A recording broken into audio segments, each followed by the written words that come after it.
So hello everyone and good morning सभी को। उम्मीद करता हूँ मेरी वॉइस प्रॉपर आ रही होगी सभी तक। एक बार कंफर्म करेंगे।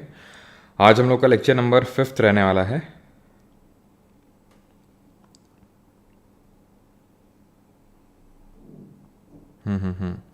गुड मॉर्निंग सभी को। सर बुक कब आएगा? रोज़ यही क्वेश्चन रहता है ना, रोज़ आंसर करते हैं, फिर भी बुक आ जाएगी भाई। ठीक है, 4 से 5 दिन में अनाउंसमेंट हो जाएगा।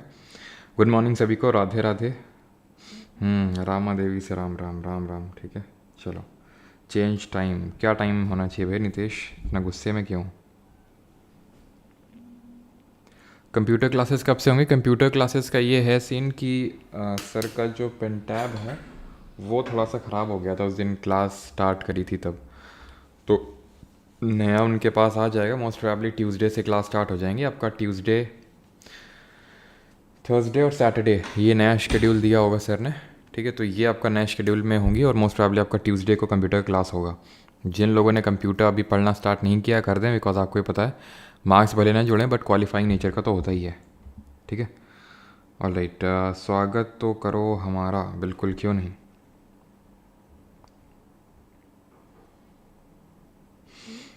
अब्दुल रहीम, चलो तो स्टार्ट करते हैं। The very first question which are the following statements about a borrower from a micro finance company is not correct. Micro finance company से उधारकर्ता के बारे में निम्नलिखित में से कौन सा कथन सही नहीं है?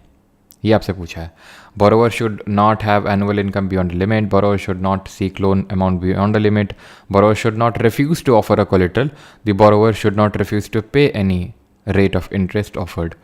अब माइक्रो फाइनेंस कंपनी क्या होती हैं? जो माइक्रो फाइनेंस लोन्स प्रोवाइड करती हैं। वैसे तो माइक्रो फाइनेंस और भी एक्टिविटीज़ करती हैं, लेकिन मेनली उनका काम होता है माइक्रो लेंडिंग करना। माइक्रो लेंडिंग का मतलब होता है कि जो आपका पैसा 1 लाख रुपए से कम धनराशि का होता है। ठीक है, 1 लाख से लेस दैन, ठीक है, लेस दैन ₹1 लाख, इसको हम माइक्रो फाइनेंस बोलते हैं। और इसके लिए एलिजिबिलिटी क्या होती है? तो जैसे यहाँ पे लिखा है the borrower should not have annual income beyond a limit, ये बिल्कुल सही है। क्यों? क्योंकि यहाँ पे उस बोरोवर के लिए जो लिमिट लगा रखी है एनुअल इनकम की वो है 3 लाख रुपए। यानी अगर आपकी 3 लाख उससे कम है तो फिर ही तभी आप इस केस में माइक्रो फाइनेंस लोन ले सकते हैं। Borrower should not seek a loan amount beyond a limit, और वो लिमिट क्या है जो अभी मैंने आपको बताया, ₹1 लाख। ठीक है, तो ये भी बात सही है।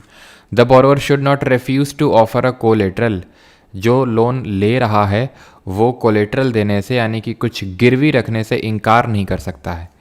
कर सकता है क्योंकि इसमें कोलेटरल की नीड नहीं होती है। माइक्रो फाइनेंस लेंडिंग पे अगर हम बात करें, नो नीड ऑफ कोलेटरल, यानी कुछ भी कोलेटरल की नीड नहीं होती है। ऐसे ही तो होता है हमारा मुद्रा योजना में। मुद्रा योजना में भी आपका इसके तहत कोई कोलेटरल का नीड नहीं होता है। मुद्रा stands for what? Micro units development and refinance agency. कब इसको स्टार्ट किया गया था मुद्रा को, ये आप बताएंगे। और उसमें कितने तरह के लोन होते हैं? 3 तरह के लोन होते हैं। कौन कौन से? शिशु होता है, किशोर होता है और तरुण होता है। ये 3 तरह के इसमें आपको लोन्स देखने को मिलते हैं मुद्रा के अंडर में। और इसमें अगर हम फाइनेंसिंग की बात करें, मुद्रा में कौन फाइनेंसिंग करता है? तो मुद्रा में पूरी तरह से आपका जो सिडबी है वो फाइनेंसिंग करता है। SIDBI stands for what? SIDBI stands for small industries development bank of India. और इसका हेडक्वार्टर कहाँ पे है? इसका हेडक्वार्टर है आपका लखनऊ में। और ये कब बना था? ये बना था आपका 1990 में, 1990 में। ठीक है, तो यहाँ पे अगर हम बात करें तो तीसरा वाला सही हो जाएगा, बिकॉज ये आपसे नॉट करेक्ट पूछा था इसलिए। ठीक, अब हम बात कर लेते हैं जो यहाँ पे मैंने आपसे क्वेश्चन पूछा था, इसको 2015 में लॉन्च किया गया था, 2015 में। शिशु के तहत क्या है कि अप टू यानी कि लेस दैन जो 50,000 रुपीज़ का लोन लिया जाता है वो शिशु कहलाता है। किशोर की अगर बात करें तो 50,000 से 50,000 से लेकर 5 लाख तक का जो लोन होता है। और तरुण की अगर बात करें तो 5 लाख से लेकर 10 लाख का जो लोन लिया जाता है, जिसकी लिमिट अभी बढ़ा के कितनी कर दी गई है? 20 लाख कर दी गई है। ये होता है मुद्रा में। ठीक है, ध्यान रखिएगा, इसमें भी कोलेटरल फ्री लोन ही दिया जाता है। ये भी बहुत इंपॉर्टेंट है, इस पर भी क्वेश्चन आने के चांसेस रहते हैं। 2015 में इसको लॉन्च किया गया था। अगले क्वेश्चन की ओर बढ़ते हैं। That is stinging hair of nettle leaves inject fluid in the human body causing burning pain. The fluid is, बिच्छू बूटी के पत्तों के चुभने वाले मानव शरीर में तरल पदार्थ इंजेक्ट करते हैं जिससे कि जलन होती है। यह तरल पदार्थ मेथनोइक एसिड होता है, टार्टरिक होता है, हाइड्रोक्लोरिक होता है, फिर सल्फ्यूरिक एसिड होता है। दीपेश मीना सर, आपने व्हाट्सएप एसएमएस का जवाब नहीं दिया। मैंने एसबीआई सभी टीचर्स एसएससी को मेल और कॉल किया है पर कोई इससे जवाब नहीं, मैं बहुत परेशान हूँ। दीपेश जी, आप प्लीज़ अपना व्हाट्सएप चेक करिए। कल शाम को ही मैंने आपके मैसेज का रिप्लाई किया है। आप एक बार चेक करिए अपना व्हाट्सएप, मैंने रिप्लाई किया है, ठीक है। और जो मैंने रिप्लाई किया है वो मैं आपको बता देता हूँ क्या किया है कि आप एक बार ये कंफर्म करिए। मेरे हिसाब से आपने ये कर दिया होगा कि आपने मार्क फॉर रिव्यू कर दिया होगा, बट उसको सेव नहीं किया होगा, सेव एंड नेक्स्ट नहीं किया होगा, जितना मुझे पता चला। शायद आपने ये किया होगा, तो इसी वजह से ही हो सकता है कि आपके जो आपने आंसर्स टिक किए वो सेव नहीं हुए और इसी वजह से वो सब 0 0 दिखा रहा है। शायद यही हुआ, ठीक है। चलो, तो अगर हम बात करें तो क्या सही आंसर होगा यहाँ पे, तो ये होगा आपका ठीक है, नेटल लीव्स। तो ये मेथनोइक एसिड, जिसको कि फॉर्मिक एसिड के नाम से भी जानते हैं। अब मेथनोइक एसिड और किस में देखने को मिलता है, तो स्टिंगिंग, जो स्टिंग ऑफ बी होता है या फिर स्टिंग ऑफ आंट होता है।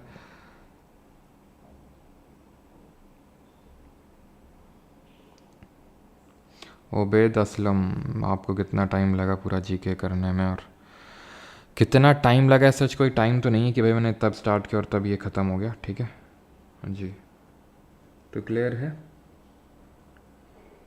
सेव नहीं हुआ होगा आपका, ठीक है। आप एक बार उसी में ही दीपेश आप कर देना, ठीक है। आपको पैसे भेजने की इसके लिए ज़रूरत नहीं है, आप व्हाट्सएप पे ही चैट कर लीजिएगा मेरे से, ठीक है। तो ये तो हो गया, स्टिंग ऑफ बी हो गया, स्टिंग ऑफ आंट हो गया, यानी कि जो चींटी का डंक होता है उसमें भी आपका मेथनोइक एसिड ही होता है, जिसको फॉर्मिक एसिड बोलते हैं। अब ये जो नेटल लीव्स होती हैं, इसकी जो पत्तियाँ होती हैं, इसके पास में ही हमें एक मिलता है डॉग प्लांट।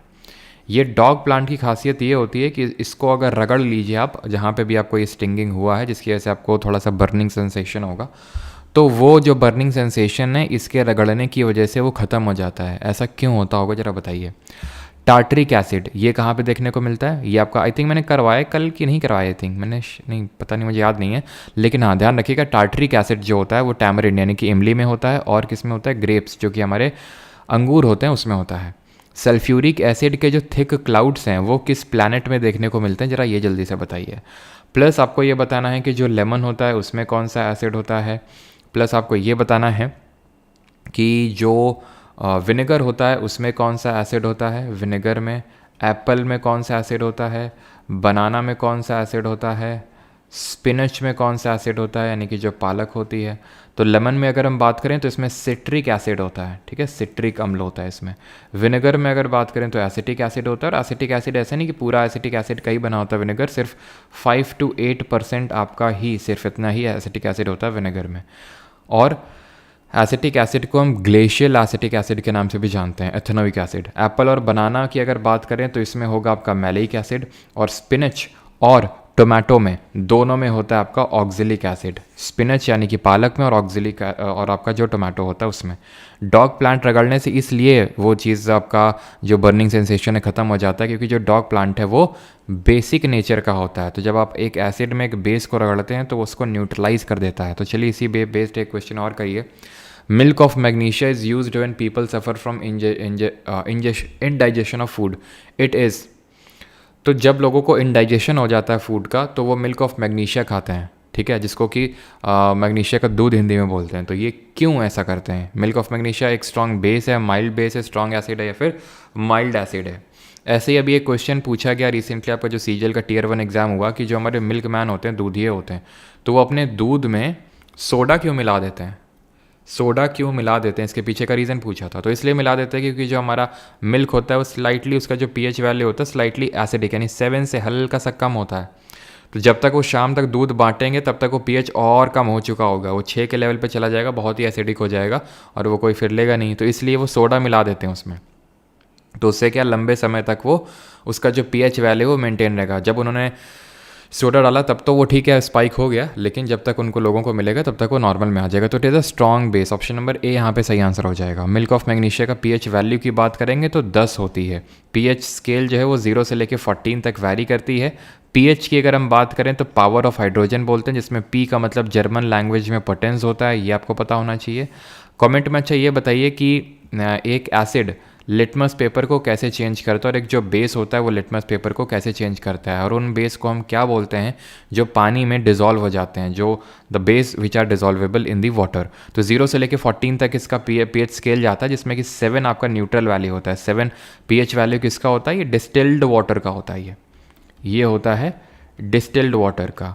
और 14 किसका होता है, तो 14 जैसे कि हमारा NaOH का होता है, सोडियम हाइड्रोक्साइड, और यही एक हमारा एल्कली होता है। और एल्कली वो बेस होते हैं जो पानी में घुल जाते हैं, जो पानी में डिज़ोल्व हो जाते हैं। एसिड की अगर बात करें तो ये किसको किस में कन्वर्ट करता है, ये ध्यान रखिएगा, ये ब्लू लिटमस को रेड में कन्वर्ट करता है। और बेस की अगर बात करें तो ये वाइसे वर्सा करता है, दैट मीन्स रेड को ब्लू में कन्वर्ट करता है। लिटमस की अगर हम बात करें तो लिटमस जो होता है ये किस पर्टिकुलर पेड़ से बनता है, मतलब किस चीज़ से बनता है लिटमस पेपर, और ये बताइएगा। और ये एक तरह की पर्पल डाई होती है। जो लिटमस होता है इसका ओरिजिनल कलर क्या होता है, पर्पल होता है। लिटमस बना होता है लाइचेन से या फिर लिचेन से। लिचेन एक सिम्बायोटिक रिलेशनशिप होती है एल्गे और फंगस के बीच में, ठीक है, यानी कि शैवाल और कवक के बीच की ये एक रिलेशनशिप है जिसमें लिचेन बनता है। लिचेन हमारा किस तरह के पोल्यूशन को इंडिकेट करता है, नेचुरल इंडिकेटर है लिचेन। ये मोस्टली आपको देखने को मिलेगा। पहली बात तो किस फाइलम से बिलोंग करता है, तो ये फाइलम इसका है थैलोफाइटा। थैलोफाइटा कौन सा फाइलम होता है प्लांट किंगडम में, जिसमें कि रूट्स एंड शूट्स हमें क्लियरली विजिबल नहीं होती हैं। लाइक थैली में सारी चीज़ें फैली हुई होती हैं, इस तरह से हमने इसको याद किया था। और लाइचेन की अगर बात करें तो ये एक तरह का एयर, जो आपका जो ग्लोबल वार्मिंग हो गया या फिर एयर पोल्यूशन हो गया, उसको इंडिकेट करता है अपना कलर को चेंज करके। एल्गे की स्टडी को क्या बोलते हैं, फाइकोलॉजी, और फंगस की स्टडी को क्या बोलते हैं, माइकोलॉजी। कमेंट में आपको बताना है एक रेड एल्गे का एग्जाम्पल, एक ग्रीन एल्गे का एग्जाम्पल, और एक ब्राउन एल्गे का एग्जाम्पल, और इनको हम किस नाम से जानते हैं। इसी के तहत हम जरा डाइजेशन को समझ लेते हैं कि ये वो क्वेश्चन ने पूछा था कि अगर हमें इंडाइजेशन हो जाता है तो हमें मिल्क ऑफ मैग्नीशिया लेना पड़ता है। तो जरा हम डाइजेस्टिव प्रोसेस को थोड़ा सा समझ लेते हैं कि कैसे क्या सारी चीज़ें होती हैं। वैसे तो आपको ये सारी चीज़ें पहले से पता हैं, बिकॉज हम लोगों ने पहले भी मल्टीपल टाइम्स चीज़ें कर रखी हैं। देखिए कहीं पे भी आपको ऐसा लगता है ना कि डिटेल में हमें पढ़ना है, कि यार डिटेल में हमें सारी चीज़ें पढ़नी, तो सर FRB फ्री में पढ़ा हुआ है, तो वहाँ पे जाइए प्लेलिस्ट में और क्लियरली अच्छे से समझिए कि कैसा क्या है। वैसे ऐसा नहीं कि हाँ मैं अच्छे से नहीं समझाऊंगा, लेकिन थोड़ा सा मैं मानता हूँ कि हाँ आपको पता है, तो मैं उतना भी डीप में यहाँ पे नहीं एंटर करता हूँ, ठीक है। तो सबसे पहले तो हमारी बकल कैविटी होती है जहाँ से हमारा डाइजेस्टिव प्रोसेस स्टार्ट होता है। यहाँ पे सैलिवरी ग्लैंड्स होते हैं जो एक एमाइलेस रिलीज़ करते हैं, सैलिवरी एमाइलेस। वो एमाइलेस का काम क्या होता है, और वो चीज़ क्या मैं लिखूंगा नहीं, वो अगर आपको नहीं पता तो फिर आप ठीक है आप रिवीजन करिए, लिखने वाला मैं नहीं हूँ, आपको नोट से मिल जाएगा, ठीक है। सैलिवरी एमाइलेस की अगर बात करें तो ये कॉम्प्लेक्स कार्बोहाइड्रेट को सिंपल में ब्रेक करने का काम करता है।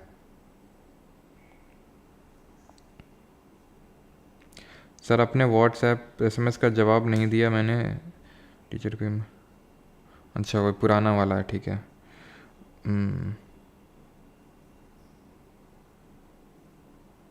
पुराना ही वाला कमेंट होगा, ठीक है। आप जो हाँ आप एक बार रीजनल ऑफिस में चेक कर लेना, बाकी चलो मैं आपसे व्हाट्सएप पे कम्युनिकेट कर लूँगा।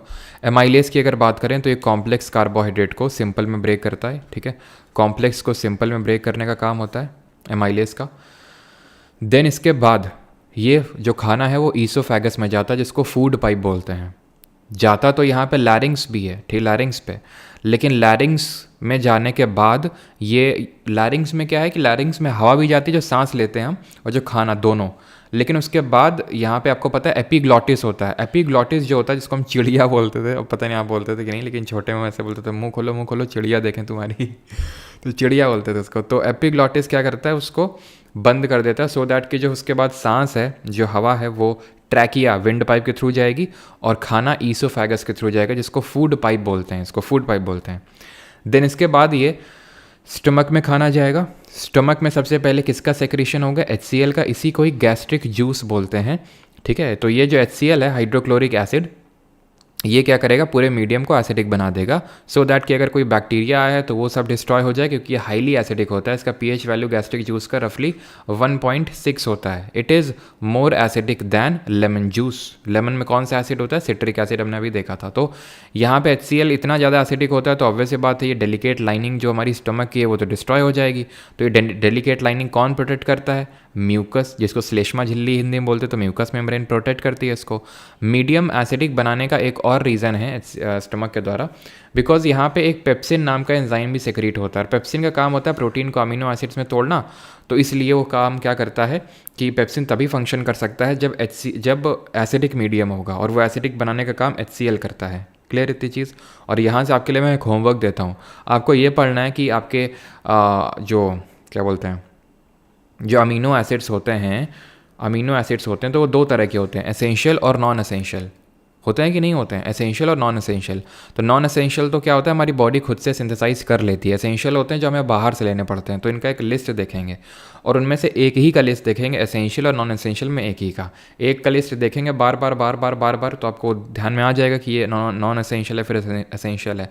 और उसके अलावा जो दूसरा होगा वो अपने आप आपका क्या हो जाएगा, वो अपने आप दूसरा वाला हो जाएगा। और एक चीज़ कि मैंने आपसे कल पूछा था कि टियर 1 के सीजीएल के क्या मैं आपको क्वेश्चन करवा दूँ टॉप 50, तो ये क्लास हम जल्दी शेड्यूल करने वाले हैं। ठीक है, आप में से काफ़ी लोगों के पॉजिटिव रिस्पॉन्सेज आए थे, तो जल्दी मैं क्लास शेड्यूल करने वाला हूँ जिसमें कि आपके सिर्फ मेंस के लिए टियर 2 के पर्सपेक्टिव से कौन कौन से क्वेश्चन इंपॉर्टेंट है वो यहाँ पे मैं निकाल के करवाने वाला हूँ। ठीक है, खैर खाने को और आगे बढ़ाते हैं। यहाँ पे आपको एक मसल देखने को मिलेंगे जिनको हम बोलते हैं स्फिंक्टर मसल्स। ठीक है, स्फिंक्टर मसल्स होती हैं, ये क्या करती हैं, ये जितना भी खाना है इसको आगे बढ़ाती है स्मॉल इंटेस्टाइन में। अभी रिसेंटली टियर 1 में क्वेश्चन या फिर CHSL में आई थिंक क्वेश्चन पूछा था कि कौन सी हमारी मसल्स होती हैं जो एक्सक्रीट करती हैं खाने को, तो इट इज़ स्फिंक्टर मसल्स। तो ये स्मॉल इंटेस्टाइन में ले जाएंगे। यहाँ पे small intestine is divided into 3 parts. वो कौन कौन से हैं, या वो 3 पार्ट्स हैं, डुओडेनम, जेजेनम और इलियम। पहला वाला part duodenum, then jejunum, then ileum. अब small intestine it is the site for major digestion. यहाँ पे सबसे ज़्यादा आपका डाइजेशन होता है। 7 से 8 मीटर ये लंबी होती है स्मॉल इंटेस्टाइन। यहाँ पे क्या होता है, यहाँ पे लिवर अपना बाइल जूस को फेंक के मारता है। बाइल जूस को जो पैनक्रियाज हैं वो अपने पैनक्रियाटिक जूस को फेंक के मारते हैं। लिवर की अगर बात करें तो राइट साइड में सिचुएटेड होता है और डार्क रेड कलर का होता है। और हिपैटोलॉजी इसकी स्टडी को बोलते हैं, हिमाटोलॉजी ब्लड की स्टडी को बोलते हैं। ये किन तरह की सेल्स से बना होता है जो इसको पावर ऑफ रीजनरेशन देती हैं, यानी कि ये रीजनरेट करने की क्षमता रखता है। तो लिवर जो है बाइल जूस यहाँ फेंक के मारते हैं जो इसको गॉल ब्लैडर में स्टोर करके रखते हैं। पित्त की थैली में पित्त के रस को स्टोर करके रखते हैं। तो ये यहाँ पे गया। अब इसका काम क्या होगा बाइल जूस का, इसका काम ये होता है कि ये इमल्सिफिकेशन करता है फैट का। इमल्सिफिकेशन करेगा फैट का, प्लस मीडियम को बेसिक बनाएगा। इसका और काम ये होता है कि ये मीडियम को बेसिक बनाएगा। बेसिक क्यों बनाएगा, सो दैट जो पैनक्रियाटिक जूस है, पैनक्रियाज का जूस है, इसके जो कुछ एंजाइम्स हैं जैसे कि जो ट्रिप्सिन है जो प्रोटीन को अमीनो एसिड में ब्रेक करता है, बिल्कुल पेप्सिन की तरह ही। लेकिन पेप्सिन एसिडिक मीडियम में फंक्शन करता है जो HCl ने बना दिया था। ट्रिप्सिन बेसिक मीडियम में फंक्शन करता है जो बाइल जूस बेसिक मीडियम बनाता है। प्लस पैनक्रियाटिक जूस में ही लाइपेस होता है। लाइपेस का काम क्या होता है, फैट को फैटी एसिड में ब्रेक करना। अब बाइल जूस ने क्या किया था, फैट का इमल्सिफिकेशन कर दिया था। फैट के इमल्सिफिकेशन से मेरा मतलब है कि बड़े बड़े ग्लोब्यूल्स को छोटे छोटे में तोड़ दिया था, लेकिन उसको फैटी एसिड में तोड़ने का काम लाइपेस करता है। कमेंट में आप ये बताएंगे कि कौन सा सेल ऑर्गेनली होता है जो कि यानी कौन सा कोशिकांग होता है जिसको कि मैंने फैटी एसिड के रिस्पेक्ट में आपको बताया था। हिंट देता हूँ मैं आपको कि वो ऑक्सीडेटिव क्रिस्टल्स बना के डिटॉक्सिफिकेशन में भी हेल्प करता है वो particular cell organelle. Cell organelle क्या होते हैं, जो डिफरेंट फंक्शंस परफॉर्म करते हैं। तो खैर ये चीज़ स्मॉल इंटेस्टाइन में। अब स्मॉल इंटेस्टाइन में क्योंकि साइट ऑफ मेजर डाइजेशन है, यानी कि डाइजेशन का मेजर पार्ट यहीं पे ही होता है, तो यहीं पे फूड का एब्जॉर्प्शन और एसिमिलेशन यहीं पे ही होगा। और वो कौन करता है, वो विली जो होते हैं ये फिंगर लाइक प्रोजेक्शंस होते हैं जो स्मॉल इंटेस्टाइन की इनर वॉल्स में देखने को मिलेंगे। ये सरफेस एरिया को यानी पृष्ठीय क्षेत्रफल को इंक्रीज करते हैं कि सो दैट अच्छे से फूड का एब्जॉर्प्शन हो जाए। जब हो जाता है तो ये खाना लार्ज इंटेस्टाइन, जो आपको ये ग्रीन कलर का बड़ा बड़ा दिख रहा है, बड़ा है इसलिए लार्ज इंटेस्टाइन बोल रहे हैं, लेकिन लेंथ में स्मॉल इंटेस्टाइन से काफ़ी छोटा है, सिर्फ 1 से 2 मीटर का लंबा होता है ये। तो यहाँ पे जब खाना जाएगा तो इसका काम ये होता है कि जो भी फूड में वाटर बच रहा है उसको एब्जॉर्ब कर ले और खाने को पास ऑन कर दे रेक्टम को, और रेक्टम के बाद एनस में। तो पूरा ऑर्डर लगाने के लिए कभी कभी पूछ लेता है। ठीक है, कोलोन ये किसका सेगमेंट है, कोलोन आपका लार्ज इंटेस्टाइन का पार्ट है जो वाटर एब्जॉर्प्शन करता है। ये चीज़ आपको ध्यान रखना है। अब यहाँ पे सवाल इस तरह से बनता है कि जहाँ पे खाना पास हुआ उसको हम बोलते हैं एलिमेंट्री कैनाल। क्या बोलते हैं उसको, एलिमेंट्री कैनाल बोलते हैं, आहार नली बोलते हैं। और एलिमेंट्री कैनाल का मतलब क्या होता है, जहाँ जहाँ पर हमारा खाना गया। तो एलिमेंट्री कैनाल का कौन कौन पार्ट होगा, एक तो हमारा मुंह होगा, ईसोफेगस होगा, देन स्टमक में गया, देन लिवर में गया, देन पैनक्रियाज में गया, then small intestine, large intestine, rectum और एनस। लिवर में होती हैं आपकी क्यूपफर सेल्स और ये हमारा लार्जेस्ट ग्लैंड भी होता है। लिवर कौन सी तरह की बीमारी में इफेक्ट होता है, जैसे जॉन्डिस हो गया, और कौन सा एक वायरल बीमारी होता है जिसका नाम H से शुरू होता है जिसमें हमारा लिवर इन्फेक्ट होता है। कमेंट में आप बताएंगे जल्दी से। तो सही आंसर यहाँ पे ऑप्शन नंबर A हो जाएगा। और लिवर इफेक्ट होता है हमारा हेपेटाइटिस में। तो जो भी चीज़ आपको नहीं आ रही है वो आप लिख लें। नोट्स बनाने का तरीका मैंने आपको यही बताया था सभी को कि आप लोग जो भी फैक्ट आपको नहीं आ रहा है, वैसे तो सारी चीज़ें आपकी नोट्स में लिखी हुई हैं, उनको आप पढ़ेंगे, बार बार रिवाइज करेंगे तो रिवाइज होगा और आपको पता रहेगा आपके नोट्स में क्या है क्या नहीं है। आपको लग रहा है ये चीज़ नहीं है तो उसको आप अलग से पन्ने में रख लो। इसी वजह से मैं नोट्स पे यहाँ पे ज़्यादा जोर नहीं दे रहा हूँ। आप अपने खुद के नोट्स अगर बनाएंगे तो ज़्यादा सही रहेगा वो, ठीक है। चलिए, आपका अढ़ाई सर समानता है प्रीवियस ईयर में, लेकिन रिसेंट नहीं कर पाता हूँ, प्लीज़ बताइए। पवित्रा पत्रा, रिवीजन करना पड़ता है और ये स्पैम नहीं करना पड़ता है। नहीं अब अगर स्पैम किया तुमने, ठीक है, तो फिर ध्यान रखना सीधा ब्लॉक हो गया, है ना। स्पैम मत करना, एक बार लिख दिया तो लिख दिया। आपका बुक कब तक हिंदी मीडियम में आ जाएगा, ठीक है। बुक पे नहीं, अभी इस पर फोकस करो। बुक बार बार, बुक आपका ऐसा नहीं कि मैं बुक दे दूंगा तो एकदम से सारी चीज़ें अंदर चली जाएंगी। पढ़ना फिर भी आपने पड़ेगा, ठीक है। एफर्ट मारना पड़ेगा, ठीक है। रिवीजन करना पड़ेगा, ठीक है। काफ़ी लोग के वही आ रहे हैं कि सर हमने भी वही चीज़ पढ़ी थी जो आप मतलब आपने 40+ इतने सारे लोगों के आ रहे हैं, ठीक है। मतलब 30+ is a very good score, let me tell you. 40+ काफ़ी लोग के आए हैं। तो बस बात इतनी हो जाती है कि एक तो लक का फैक्टर होता है, पहले तो मैंने आपको बताया था। दूसरा, रिवीजन बहुत इंपॉर्टेंट एक की रोल प्ले करता है। तो रिवीजन जितना कर सकते हैं उतना करिए। जब आपको लग जाए कि यार बस हो चुका, अब तो कुछ बचा ही नहीं नया इसमें, देन गो फॉर दी। अब फिर आपका जो कॉन्फिडेंस होगा ना एक अलग लेवल पे होगा। पूछो क्या पूछना है, फिर आप और आगे बढ़ सकते हैं कि चलो अब मैं ये पढ़ता हूँ ये चीज़, ठीक है। तो which of the following is the windiest planet, निम्नलिखित में से कौन सा ग्रह एक सबसे अधिक हवा वाला ग्रह है। मर्करी यानी बुध, वीनस यानी शुक्र, यूरेनस यानी अरुण, नेपच्यून या फिर वरुण।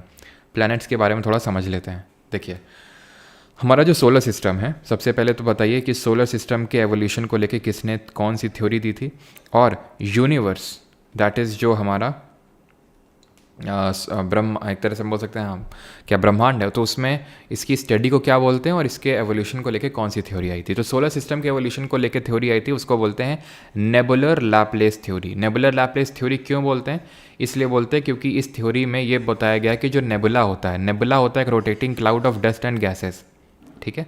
तो इसकी वजह से ही हमारा सोलर सिस्टम बना है, जिसमें कि sun at the centre and 8 planets and some dwarf planets revolving around it, उसका चक्कर लगा रहे हैं। क्यों? क्योंकि पूरे सोलर सिस्टम का जो 99% मास है वो पूरा हमारा सन के पास ही है, जो किसका बना हुआ है, जो हाइड्रोजन और हीलियम का बना हुआ है इन द रेशियो 3:1, और अपना एनर्जी को न्यूक्लियर फ्यूजन यानी कि परमाणु संलयन के थ्रू बनाता है। अब लैप्लेस क्यों बोलते हैं, क्योंकि सबसे पहले इस कॉन्सेप्ट को तो इमैनुअल कांत ने रखा था, लेकिन बाद में इसको लैप्लेस ने रिवाइज किया था, लैप्लेस ने, तो इसलिए इसको नेबुलर लैप्लेस थ्योरी बोल देते हैं।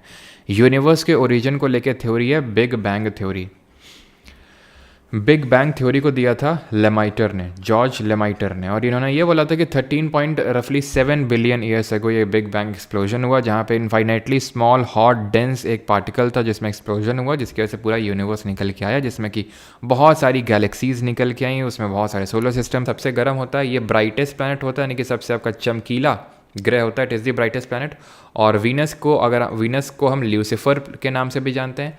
वीनस को हम जानते हैं मॉर्निंग स्टार और इवनिंग स्टार के नाम से, यानी कि सांझ का तारा और भोर का तारा के नाम से जानते हैं, मॉर्निंग स्टार और इवनिंग स्टार बोलते हैं। एंड इसको हम अर्थ का ट्विन सिस्टर भी बोलते हैं, वीनस को। ये सारी चीज़ें आपको ध्यान रखना है।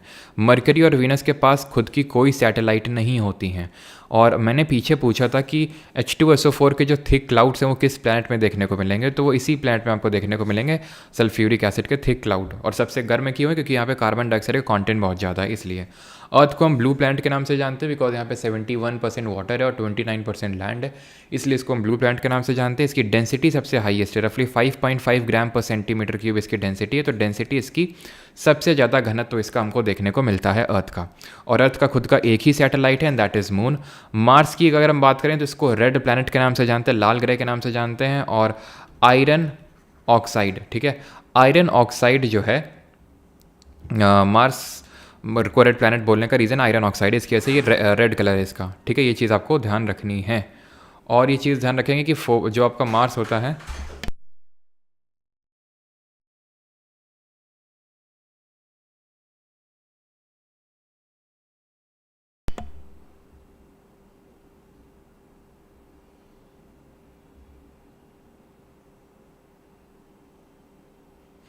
क्या बफर हुआ है क्या? कहाँ से कहाँ तक बफर हुआ है? बिग बैंग से बफरिंग हो गया था sir. Okay okay okay okay okay okay okay okay okay, big bang theory से बफरिंग हो गया था, ठीक है, सॉरी सॉरी सॉरी सॉरी। तो मैं फिर से रिपीट करता हूँ, कोई नहीं। बिग बैंग थ्योरी मैंने बताया कि जॉर्ज लेमाइटर ने बिग बैंग थ्योरी को दिया था, ठीक है, जॉर्ज लेमाइटर ने दिया था। इसमें इन्होंने बोला था कि एक infinitely small hot dense particle था जिसमें कि एक्सप्लोजन हुआ, और एक्सप्लोजन की वजह से क्या हुआ, यहाँ पे पूरा हमारा यूनिवर्स क्रिएट हुआ जिसमें कि हमारी बहुत सारी गैलेक्सीज क्रिएट हुई। उसमें से हमारी गैलेक्सी है जिसमें कि हमारा सोलर सिस्टम है, गैलेक्सी का नाम है मिल्की वे गैलेक्सी, और इसके नियरेस्ट जो सबसे गैलेक्सी है वो है एंड्रोमेडा गैलेक्सी। और हमारे सोलर सिस्टम का जो जन्म है, ये जो बिग बैंग एक्सप्लोजन है, ये माना जाता है रफली 13.8 बिलियन ईयर्स अगो हुआ, और हमारा सोलर सिस्टम जो बनना स्टार्ट हुआ 4.7, तो कहीं कहीं 4.8 बिलियन ईयर्स अगो बनना स्टार्ट हुआ। और हमारी अर्थ की एज कंसिडर की जाती है या फिर बाकी प्लैनेट की रफली 4.5 बिलियन ईयर्स अगो। फिर यहाँ पे मैंने प्लैनेट्स के बारे में बताया। मैंने ये बताया कि जितने भी हमारे 8 ग्रह हैं, 8 प्लैनेट हैं, इनको हम 2 पार्ट में डिवाइड करते हैं, 4 और 4, 4 अंदर और 4 बाहर। कैसे 4 अंदर बाहर बोल दिए हमने, यहाँ पे होता है एक हमारा एस्टेरॉयड बेल्ट, क्षुद्र ग्रह की बेल्ट। एस्टेरॉयड क्या होते हैं, बड़े बड़े पत्थर होते हैं प्लैनेट के साइज़ के, या फिर उससे थोड़े छोटे या फिर बड़े। ये मार्स और जुपिटर 2 ग्रहों के बीच में हैं। तो ये जो एस्टेरॉयड बेल्ट के लेफ्ट साइड वाले प्लैनेट हैं, इनको इंटीरियर प्लैनेट बोलते हैं, आंतरिक ग्रह बोलते हैं, और उसके राइट साइड वाले जो प्लैनेट हैं उसको हम एक्सटीरियर या फिर बाहरी ग्रह बोलते हैं। अंदर के जो प्लैनेट हैं इंटीरियर वाले, ये जो इंटीरियर प्लैनेट हैं ये चट्टान के बने हुए हैं, रॉक के बने हुए हैं, ठीक है, इसलिए इनको हम टेरेस्ट्रियल प्लैनेट के नाम से भी जानते हैं। और जो बाहर वाले हैं इनको हम एक्सटीरियर प्लैनेट बोलते हैं, और ये इनको हम जोवियन प्लैनेट के नाम से भी जानते हैं। बिल्कुल, यहाँ पे अनुष्का सिंह ने बहुत अच्छा ऐड किया है, I would appreciate it, and that is heliocentric theory, Copernicus ने दी। इसको भी अभी हम देखेंगे। वैसे तो चलो इसको मैं लास्ट में एक्सप्लेन कर दूंगा। हीलियोसेंट्रिक थ्योरी नोट कर लेंगे, it is very important, yes, ठीक है, कॉपरनिकस ने दी। और अच्छा, कमेंट में ये बताइए प्लैनेटेसिमल थ्योरी किसने दी थी, प्लैनेटेसिमल थ्योरी ये किसने दी थी। ये सोलर सिस्टम के एवोल्यूशन को लेकर थ्योरी है जिसको एक्सेप्ट उतना नहीं किया जाता है। प्लैनेटेसिमल थ्योरी को ये किसने दिया था, ठीक है। तो यहाँ पे हम आगे बढ़ते हैं। तो इंटीरियर प्लैनेट की अगर हम बात करें, यस, सिस्टम फाड़ देंगे, अरे फाड़ देना, पहले पढ़ लो आराम से, ठीक है। इंटीरियर प्लैनेट की अगर बात करें तो ये रॉकी प्लैनेट होते हैं और चट्टान के बने होते हैं, और एक्सटीरियर जो होते हैं जोवियन या फिर गैसेस प्लैनेट होते हैं। अब ये जो 4 अंदर के प्लैनेट हैं इनके अराउंड रिंग्स नहीं होती हैं, और सैटेलाइट या तो बहुत कम या तो होती नहीं है। इनके पास बहुत सैटेलाइट हैं एक्सटीरियर वालों के पास, और इन पे सबके पास रिंग्स होती हैं, ठीक है, सबके पास। हाँ जी, सब ने सही आंसर दिया है। 2 नाम है इसमें ठीक है, चैम्बरलिन और एक और नाम है, ठीक है, थॉमस चैम्बरलिन, और एक और नाम मैंने बताया था, याद करो, फॉरेस्ट, कुछ याद आया? जोहानस केपलर नहीं, ना ना ना ना ना, केपलर चलो अच्छा याद दिला दिया, केपलर भी मैं बता दूंगा। चैम्बरलिन, ठीक है, चलो इसमें वो भी बता दूंगा मैं आपको, चैम्बरलिन। और आपके एक मैंने बताया था क्या, कुछ ऐसे मैंने नाम बताया था, मॉल्टन, आई थिंक मॉल्टन बताया था ना, हाँ मॉल्टन। चैम्बरलिन और मॉल्टन 2 नाम याद रखिएगा इसमें, ठीक है, प्लैनेटेसिमल थ्योरी में सोलर सिस्टम के एवोल्यूशन को लेकर, और हीलियोसेंट्रिक थ्योरी कॉपरनिकस ने दी थी। बिल्कुल ऐसे ही ऐड ऑन करते रहिए, ठीक है। फिर अगर हम आगे बढ़ें तो मैंने ये बताया था कि मरकरी फास्टेस्ट एवोल्यूशन है, यानी कि एक चक्कर सन के राउंड सबसे जल्दी पूरा कर लेता है 88 डेज़ में, स्मॉलेस्ट है सबसे, कोई सैटेलाइट नहीं है इसके पास। वीनस की अगर बात करें तो इसको मॉर्निंग स्टार, इवनिंग स्टार के नाम से जानते हैं। अर्थ का ट्विन सिस्टर बोलते हैं बिकॉज इसका साइज सिमिलर है अर्थ की तरह। ल्यूसीफर के नाम से जानते हैं, ल्यूसीफर का मतलब लाइट ब्रिंगर होता है। ये सबसे ब्राइटेस्ट है, सबसे हॉटेस्ट है, और इसी में ही थिक क्लाउड्स ऑफ H2SO4 देखने को मिलते हैं, जो मैंने पीछे पूछा था सबसे गर्म क्यों है, क्योंकि कार्बन डाइऑक्साइड कंटेंट बहुत ज़्यादा है। अर्थ की डेंसिटी सबसे ज़्यादा है, इसको ब्लू प्लैनेट के नाम से जानते हैं। और मार्स के बारे में तो मैं बता ही रहा था कि इसमें आयरन ऑक्साइड होता है, और आयरन ऑक्साइड की वजह से इसको रेड प्लैनेट के नाम से जानते हैं। अर्थ के पास एक सैटेलाइट है नेचुरल, और उसको हम बोलते हैं मून। मून हमारा एक नॉन ल्यूमिनस ऑब्जेक्ट होता है। नॉन ल्यूमिनस ऑब्जेक्ट वो होते हैं जिनका खुद का कोई लाइट नहीं होता है, तो मून सन की लाइट को ही रिफ्लेक्ट करने का काम करता है। मार्स की अगर बात करें तो इसके पास 2 सैटेलाइट होते हैं, और 2 सैटेलाइट का नाम क्या है, फोबोस है एक का, और एक का डीमोस है, फोबोस और डीमोस। और यहाँ पे ओलंपस मॉन्स करके माउंटेन है जो कि पूरे सोलर सिस्टम का सबसे हाईएस्ट पॉइंट है मार्स में, ठीक है। 1 सेकंड रुकिएगा थोड़ा सा,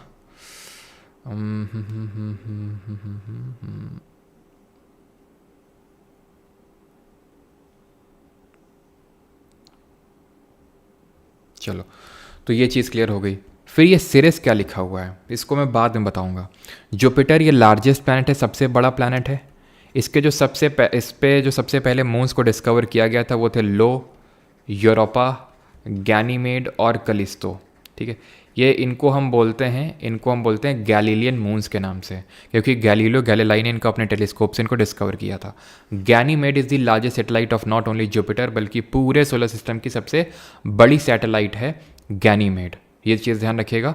और जुपिटर की अगर बात करेंगे तो इसके यूजुअली कभी कभी जुपिटर के तो कभी कभी सैटर्न के सबसे ज़्यादा नंबर ऑफ मून्स होते हैं। ठीक है, ये चीज़ ध्यान रखिएगा। वैसे तो आप पूछता नहीं है क्योंकि कभी जुपिटर के डिस्कवर हो जाते हैं तो कभी सैटर्न के। आई थिंक अभी करंट में सैटर्न टॉप पे चल रहा है। देन आते हैं सैटर्न पे, तो सैटर्न की अगर बात करें तो ये अपने रिंग्स के लिए जाना जाता है। और इन रिंग्स की डिस्कवरी किसने करी थी? इन रिंग्स की डिस्कवरी करी थी किसने? हाइजेंस ने। ठीक है, हाइजेंस ने इसकी डिस्कवरी करी थी और इसके बीच का जो स्पेस है जो इन रिंग्स के बीच का, उसको डिस्कवर किया था कसीनी ने। ये चीज़ आपको ध्यान रखनी है। बाकी सैटर्न की अगर बात करें तो इसकी जो सबसे बड़ी सैटेलाइट है that is called as Titan. Uranus और नेपच्यून, अरुण और वरुण।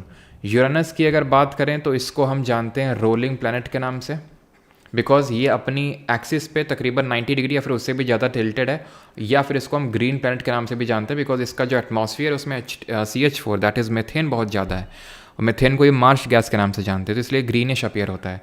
वहीं अगर हम बात करें नेपच्यून की, दैट इज़ वरुण जिसको हम बोलते हैं, तो ये सबसे दूर है प्लैनेट, पहली बात तो। और इसी वजह से इसका रेवोल्यूशन पीरियड यानी कि एक चक्कर जो सन के अराउंड कंप्लीट करता है वो सबसे ज़्यादा टाइम लेता है। रफली 165 ईयर्स का ये टाइम लेता है। और सबसे जल्दी रोटेशन कौन कंप्लीट कर लेता है? तो सबसे जल्दी रोटेशन कंप्लीट करता है जुपिटर। 9 घंटे और 55 मिनट में ही इसका एक दिन हो जाता है। वहीं वीनस की अगर बात करें तो सबसे ज़्यादा टाइम लेता है वीनस एक रोटेशन कंप्लीट करने के लिए। कोई बता सकता है कितना टाइम लेता है? तो ये चीज़ ध्यान रखना। यूरेनस और नेपच्यून को हम आइस जायंट के नाम से जानते हैं क्योंकि इतनी दूर हैं कि बहुत ठंडे हैं। जैसे Neptune is the coldest planet. Clear? तो ये चीज़ क्लियर हो गई सभी को। और कुछ यहाँ पे टिल्टेड है, बिल्कुल सही है। जुपिटर बिगेस्ट प्लैनेट है। तो यहाँ पे विंडीज प्लैनेट कौन सा पूछा था? तो आपका नेपच्यून हो जाएगा। क्यों विंडीज प्लैनेट? क्योंकि यहाँ पे बहुत ही कम आपको रिलीफ फीचर्स देखने को मिलेंगे। रिलीफ फीचर्स मतलब माउंटेन्स वगैरह बहुत कम देखने को मिलेंगे, वैलीज़ वगैरह। तो इसकी वजह से होता ये है कि यहाँ पे बहुत ही जोर की विंड चलती है। जैसे अर्थ में हमारी विंड चलती है, लेकिन क्योंकि इतने घर वगैरह बने हुए, माउंटेन्स हैं, प्लेट्यूज़ हैं, तो वो सब रोक लेते हैं उस विंड को, उसके विंड की स्पीड को, तो इसलिए उतना स्पीड नहीं हो पाता है। लेकिन अगर हम बात करें नेपच्यून की तो सबसे ज़्यादा स्पीड यहाँ पे आपको देखने को मिलती है। क्लियर है सोलर सिस्टम पूरा? तो यहाँ से अब जो भी क्वेश्चन आएगा आई थिंक आप कर सकते हैं। हाँ, अभी मुझे आपको बताना है, हाँ जी, 243 डेज़ का होता है वीनस का रोटेशन टाइम। अब मुझे आपको बताना है ड्वार्फ प्लैनेट क्या होता है। ठीक है, तो ड्वार्फ प्लैनेट समझ लीजिए, इससे भी अभी रिसेंट में क्वेश्चन आए हैं और कॉन्स्टिलेशन से भी क्वेश्चन आए हैं। तो जरा बताएंगे डब्ल्यू शेप का कौन सा कॉन्स्टिलेशन होता है, कौन सा कॉन्स्टिलेशन होता है जो क्रॉस शेप का होता है, कौन सा कौन सा नहीं, आप ये बताओ कि जो हमारा उर्सा मेजर होता है, जिसको सप्तऋषि के नाम से जानते हैं, उर्सा मेजर। ठीक है, उर्सा मेजर में एक एस्टेरिज्म का नाम बताइए जो मैंने आपको बताया। एस्टेरिज्म क्या होता है?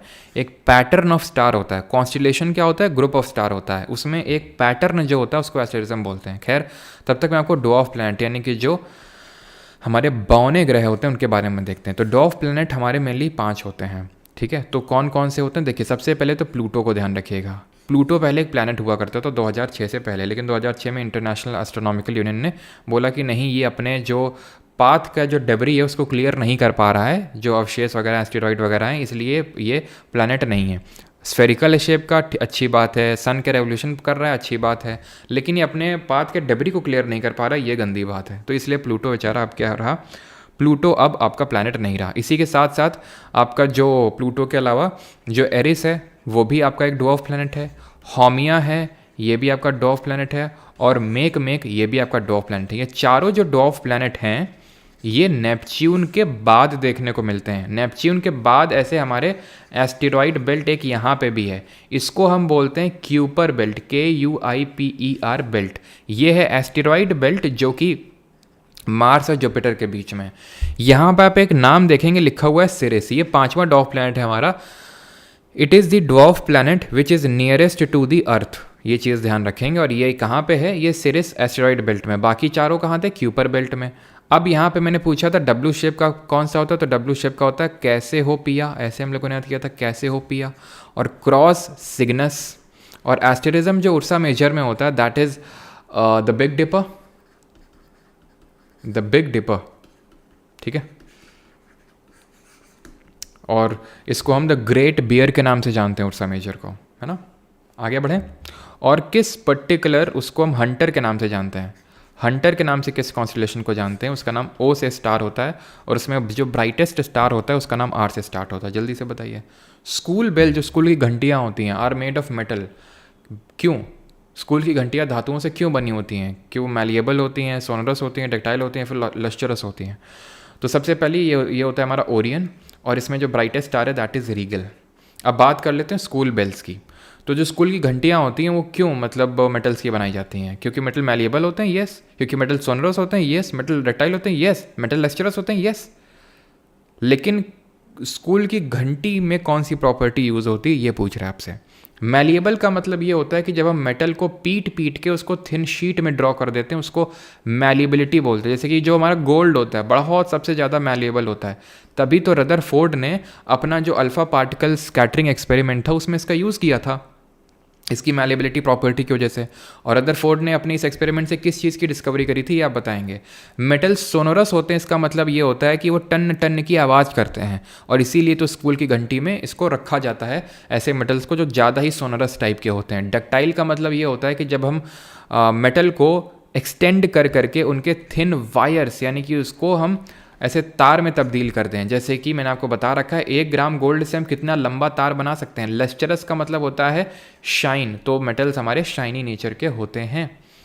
और ये अच्छा ये मैंने बता दिया था, तो अब ये बता देता हूँ मैं। 1 ग्राम गोल्ड जो है 2 किलोमीटर लंबा तार बनता है गोल्ड का। गोल्ड का सिंबल क्या होता है? AU। और हमें पता है गोल्ड एक काफ़ी अनरिएक्टिव मेटल होता है। रिएक्टिविटी सीरीज हमने पढ़ रखी है, और वो रिएक्टिविटी सीरीज़ क्या है? कैट और कुछ मैंने आपसे बोला था कुछ बताने के लिए, अब मुझे याद आया, दैट वाज केपलर्स लॉ। तो चलो मैं केपलर्स लॉ बता दूंगा, ठीक है, वो मैं बताना भूल गया। तो कैटरीना ने कार मांगी, इस तरह से हमने इसको याद कर रखा है। कैटरीना ने कार मांगी, ऑल्टो जेन फरारी, फिर भी क्या मिली? क्या मिली? Silver Audi, silver Audi, silver Audi, ठीक है। तो एक पोटेशियम है, पोटेशियम को के क्यों लिखते हैं? क्योंकि ये जो रूट वर्ड लैटिन शब्द से आया जिसका कैलियम, कैलियम वर्ड से इसको लिया गया है। इसको लिया गया नाट्रियम शब्द से, इसलिए सोडियम को Na लिखते हैं। Calcium, magnesium, aluminium, zinc, iron, lead, copper, mercury, silver और गोल्ड, ये हमारा पूरा रिएक्टिविटी सीरीज़ है। इससे हमें ये पता चलता है कौन कितना ज़्यादा रिएक्टिव है। जो जितना ऊपर है वो उतना ही रिएक्टिव है। जैसे ये हाईली रिएक्टिव इतने ज़्यादा रिएक्टिव हैं कि कोल्ड वाटर से तक रिएक्ट कर जाते हैं, इसलिए इनको केरोसिन ऑयल में डुबो के रखना पड़ता है, क्योंकि ये एयर से, सनलाइट से तुरंत रिएक्ट कर जाते हैं। कोल्ड वाटर डालोगे रिएक्ट कर जाएंगे। कैल्शियम और मैग्नीशियम की बात करें तो ये हॉट वाटर से रिएक्ट कर जाते हैं। इनको पड़ती है स्टीम की ज़रूरत यानी भाप की ज़रूरत। इसके बाद बहुत ही कम ही ये लोग रिएक्ट करते हैं। जैसे कि गोल्ड की अगर बात करें, अभी मैंने बताया क्यों हम ज्वेलरी बनाते हैं इसकी, इसीलिए बनाते हैं क्योंकि उतना ज़्यादा रिएक्टिव नहीं होता ये, और काफ़ी प्रेशियस होता है, नहीं कि काफ़ी कम मिलता है। अब गोल्ड की अगर बात करें तो एक्वा रेजिया करके मैंने सोल्यूशन बताया था। एक्वा रेजिया में HCl और HNO3 होता है। HCl 3 पार्ट में होता है, HNO3 1 पार्ट में होता है। और जब हम गोल्ड की बात करते हैं तो मैलिएबल ये तो सब होता ही। और मैंने क्या बात पूछा था, रदरफोर्ड ने किस चीज़ की डिस्कवरी करी थी? तो न्यूक्लियस की डिस्कवरी करी थी, कि न्यूक्लियस में ही किसी एटम का पूरा मास उसी में ही होता है, प्रोटॉन और न्यूट्रॉन की वजह से, जिनको न्यूक्लियन बोलते हैं कलेक्टिवली, ठीक है। जिनको क्या बोलते हैं? उनको हम कलेक्टिवली बोलते हैं न्यूक्लियॉन्स। और साथ ही साथ इन्होंने प्रोटॉन की भी डिस्कवरी करी थी, ठीक है, प्रोटॉन की भी डिस्कवरी करी थी। वैसे तो गोल्डस्टीन पहले ही कैनाल रेस को डिस्कवर कर चुके थे, जो कि प्रोटॉन्स ही थे, बट वो नामकरण नहीं कर पाए थे उसका। और गोल्ड के बारे में हमें क्या और ध्यान रखना है, जो कि एकदम से दिमाग में आ रहा था लेकिन अभी, हाँ, गोल्ड माइंस बता दीजिए इंडिया में कहाँ पर लोकेटेड है गोल्ड माइंस, क्लियर है? तो ये चीज़ है। और ये और ये एक चीज़ ध्यान रखनी है कि जो ऊपर वाला मेटल होता है नीचे वाले से क्योंकि ज़्यादा रिएक्टिव होता है, इसलिए ऊपर वाला नीचे वाले को उसके ऑक्साइड से डिस्प्लेस कर सकता है, but the vice versa is not true. For example, जैसे कि जिंक लिया मैंने, ठीक है, और मैंने लिया FeSO4, ठीक है, तो ये क्या बन जाएगा? ये ZnSO4 बन जाएगा, और Fe क्या हो जाएगा? सिंगल हो जाएगा, नहीं कि Zn ले उड़ा SO4 को। क्यों? क्योंकि ये ज़्यादा स्मार्ट था इससे, Fe से, आयरन से ज़्यादा वो रिएक्टिव था। आप देख लीजिए रिएक्टिविटी सीरीज में। लेकिन यही मैं उल्टा करने अगर जाऊंगा, आयरन और ZnSO4 ये करवाऊंगा, तो ये कभी रिएक्शन होगी ही नहीं पॉसिबल, क्योंकि आयरन डिस्प्लेस ही नहीं कर पाएगा जिंक को। और कौन सी माइंस हैं, तो हुट्टी गोल्ड माइंस हैं, कर्नाटका में है ये। आपकी कुद्रेमुख, ठीक है, कुद्रेमुख तो खैर आयरन के लिए फेमस है। आपकी केजीएफ जो कोलार गोल्ड फील्ड है वो फेमस है, लेकिन वो तो अभी खैर बंद हो चुकी है। तो हुट्टी और केजीएफ याद रखिएगा, कर्नाटका में है। कुद्रेमुख माइंस भी आपकी कर्नाटका में ही है, लेकिन वो मतलब कुद्रेमुख नाम क्यों पड़ा है, क्योंकि वो हॉर्स का जो शू होता है, मतलब हॉर्स शू का मतलब उसका जो पंजा होता है उसकी शेप की है, और वहाँ पे मोस्टली आयरन देखने को मिलता है। तो option number B, malleability, ductility, sonority, आप सारी चीज़ें समझ गए। Which of the following statement, हाँ कि वो बताना था। तब तक ये क्वेश्चन अटेम्प्ट करेंगे सभी लोग, मैं आपको बताता हूँ तब तक केपलर लॉ क्या होते हैं। तो केपलर लॉ 3 लॉ होते हैं, इनको हम प्लानिटरी लॉ बोलते हैं। केपलर के planetary law, Kepler's loss, planetary law होते हैं, 3 होते हैं, जल्दी समझ लो। पहला वाला होता है लॉ ऑफ ऑर्बिट, इसको बोलते हैं law of orbits. Law of orbits इसलिए बोलते हैं क्योंकि पहला लॉ ये बोलता है कि जितने भी हमारे प्लैनेट होते हैं वो सन के अराउंड एक इलिप्टिकल ऑर्बिट में, इलिप्टिकल पाथ यानी कि दीर्घवृत्ताकार पथ में घूमते हैं। दूसरा है लॉ ऑफ एरिया, ठीक है, दूसरा क्या है, लॉ ऑफ एरिया की, यानी कि जैसे कि कोई प्लैनेट है, ये तो सन है, ये कोई प्लैनेट है, तो जितना टाइम इसने यहाँ से, सॉरी टाइम की बात नहीं हो रही, एरिया की बात हो रही, तो मान लेते हैं यहाँ से यहाँ आने में, मतलब ऐसे समझ लो कि यहाँ से यहाँ आने में जितना उसने टाइम लिया, ठीक है, ऐसे समझ लो जितना उसने टाइम लिया और जितना उसने एरिया स्वेप्ट किया वो बराबर होता है टाइम, मतलब टाइम और एरिया ये बराबर होता है। सिंपल ऐसे समझ लो, ये इक्वल टाइम में इक्वल एरिया स्वेप्ट करता है जो भी प्लैनेट सन के अराउंड घूमता है। तो जैसे मान लेते हैं कि यहाँ पे वो कितने देर में ट्रैवल किया, मान लेते हैं 15 दिन में, और जितना एरिया निकल के आएगा, जितना निकल के आएगा, और अगर ये उतना ही एरिया है ये भी, तो यहाँ भी उतना ही टाइम पीरियड होगा, वो 15 दिन का ही, ठीक है। तो लॉ ऑफ एरिया होता है। और तीसरा होता है लॉ ऑफ टाइम पीरियड, इसको बोलते हैं लॉ ऑफ टाइम पीरियड। ये लॉ बोलता है T² is directly proportional to A³। ये सेमी मेजर एक्सिस है, तो ये चीज़ ध्यान रखना है केपलर्स लॉज में। देन आते हैं इस क्वेश्चन पे कि स्टार्च और ग्लाइकोजन क्या है। तो स्टार्च जो होता है, जो प्लांट अपना खाना बनाते हैं वो स्टार्च के फॉर्म में स्टोर करते हैं, और जो हम लोग खाना बनाते हैं उसको, अभी जो डाइजेशन पढ़ाया मैंने आपको, तो ग्लाइकोजन के रूप में स्टोर होता है। जो खाने का यूज़ होता है तो वो तो कर लेता है हमारा बॉडी, लेकिन बाकी को सबको ग्लाइकोजन के फॉर्म में लिवर में स्टोर करके रखता है। तो starch is present in plant, glycogen is present in animal cell, option number C. यही ग्लाइकोजन को ग्लूकोज में ब्रेक करता है कौन, ये ब्रेक करता है कौन सा आपका ग्लूकागॉन, जो हार्मोन होता है जिसको कौन सेक्रीट करता है, कौन सा आपका ग्लैंड सेक्रीट करता है। और ग्लूकोज को ग्लाइकोजन में कन्वर्ट करने का काम कौन करता है, ये करता है इंसुलिन। दोनों का जो काम है, ये दोनों सेक्रीट होते हैं, इनको पैनक्रियाज सेक्रीट करते हैं, अग्नाशय सेक्रीट करने का काम करते हैं। तो जो इन लोगों का इंसुलिन कम हो जाता है, उनका ग्लूकोज ग्लाइकोजन में नहीं बदलता है, और उसकी वजह से होता ये है, फिर से बफर हुआ क्या, फिर उसकी वजह से होता क्या है, उसकी वजह से होता यह है कि आप मतलब डायबिटीज़ का प्रॉब्लम हो जाता है, तो फिर इंसुलिन के इंजेक्शन लगवाने पड़ते हैं। तो पैनक्रियाज का जो आइलेट ऑफ लैंगरहैंस होता है, आइलेट ऑफ लैंगरहैंस, उससे सेक्रीट ये होते हैं। अब हम थोड़ा सा ये समझ लेते हैं, हमने एनिमल को तो समझ लिया, यानी कि इंसानों में तो समझ लिया कैसे क्या डाइजेशन होता है। हम फोटोसिंथेसिस के थ्रू जो अपने प्लांट्स खाना बनाते हैं उसको समझ लेते हैं। तो फोटोसिंथेसिस के थ्रू बनाते हैं, तो इसीलिए ऑटोट्रॉफ कहलाते हैं, और प्राइमरी प्रोड्यूसर्स होते हैं ये, ठीक है। अब ये कैसे खाना बनता है, तो आपको पता है कि ये पर्टिकुलर रिएक्शन एंडोथर्मिक नेचर की होती है। ये रिएक्शन होती क्या, वही पहले तो हम जान लेते हैं क्या रिएक्शन होती है। तो इसमें कार्बन डाइऑक्साइड और water in the presence of sunlight, ये जब रिएक्ट करते हैं तो क्या बनाते हैं, ये ग्लूकोज बनाते हैं C6H12O6, और इसमें निकलती है हमारी ऑक्सीजन गैस। तो जब ये सनलाइट पड़ती है प्लांट्स में, तो यहाँ पे होता है प्लास्टिड। प्लास्टिड एक सेल ऑर्गेनल है। हमारे 2 सेल ऑर्गेनल होते हैं जिनका खुद का DNA और राइबोसोम होता है। एक होता है प्लास्टिड और दूसरा कौन होता है, ये आपको बताना है, ठीक है। वो भी बहुत हमारा एक इंपॉर्टेंट सेल ऑर्गेनल है, जल्दी से बताइए। तो अब प्लास्टिड में क्या होता है, प्लास्टिड में आप उस प्लास्टिड के भी डिफरेंट पार्ट हैं, क्लोरोप्लास्ट, क्रोमोप्लास्ट और ल्यूकोप्लास्ट। क्रोमो तो जो होता है वो कलर प्रोवाइड करता है, और ल्यूको क्या होता है, वो खाने का स्टोरेज करता है। मैंने आपको बताया था ल्यूको के भी 3 प्रकार होते हैं, 3 पार्ट होते हैं इसके। एल्यूरो होता है, एक एमाइलो होता है, और एक इलाइयो होता है।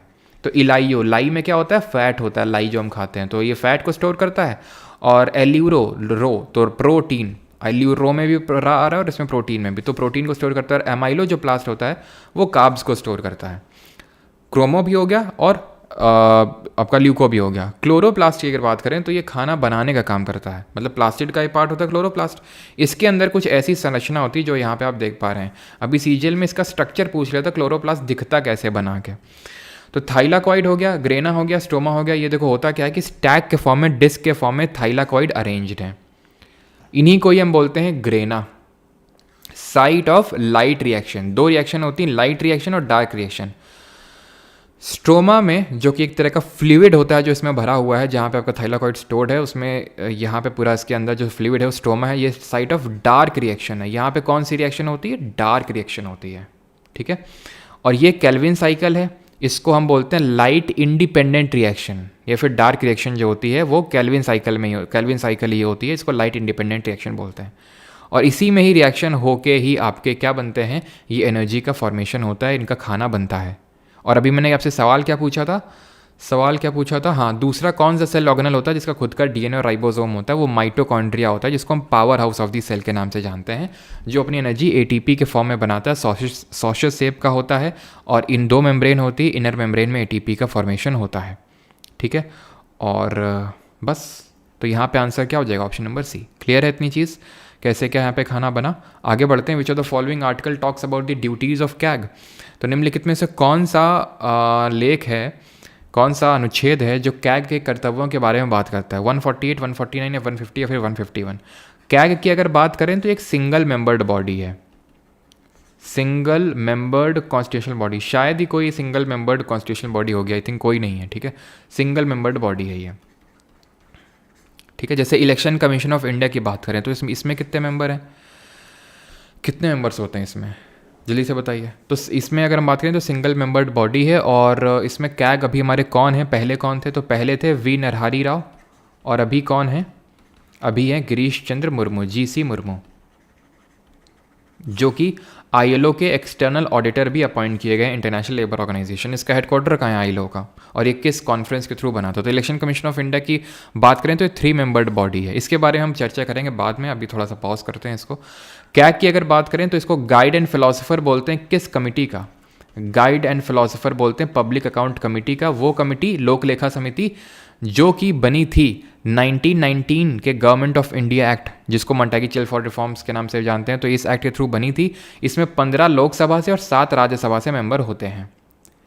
अब कैग की अगर बात करें तो ये पार्ट नंबर 5 ऑफ कॉन्स्टिट्यूशन में है और चैप्टर नंबर भी 5 ही है इसका। 5 है, एक बार चलिए, बिल्कुल 5 ही है।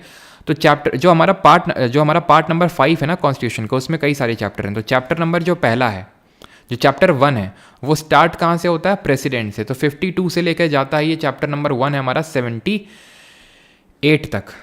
इसमें प्रेसिडेंट और पूरा मतलब यूनियन एग्जीक्यूटिव से डील करता है। यूनियन एग्जीक्यूटिव में कौन आता है? ध्यान से एक एक शब्द सुनते रहा करो, ऐसा नहीं कि बीच में सो गए, ठीक है। सोना नहीं है किसी को, एक वर्ड को सुनते रहना जो मैं बोल रहा हूँ। President, vice president, PM plus council of minister plus attorney general यानी कि महान्यायवादी, ये सारे पार्ट होते हैं यूनियन एग्जीक्यूटिव का। क्लियर? देन आता है चैप्टर नंबर 2।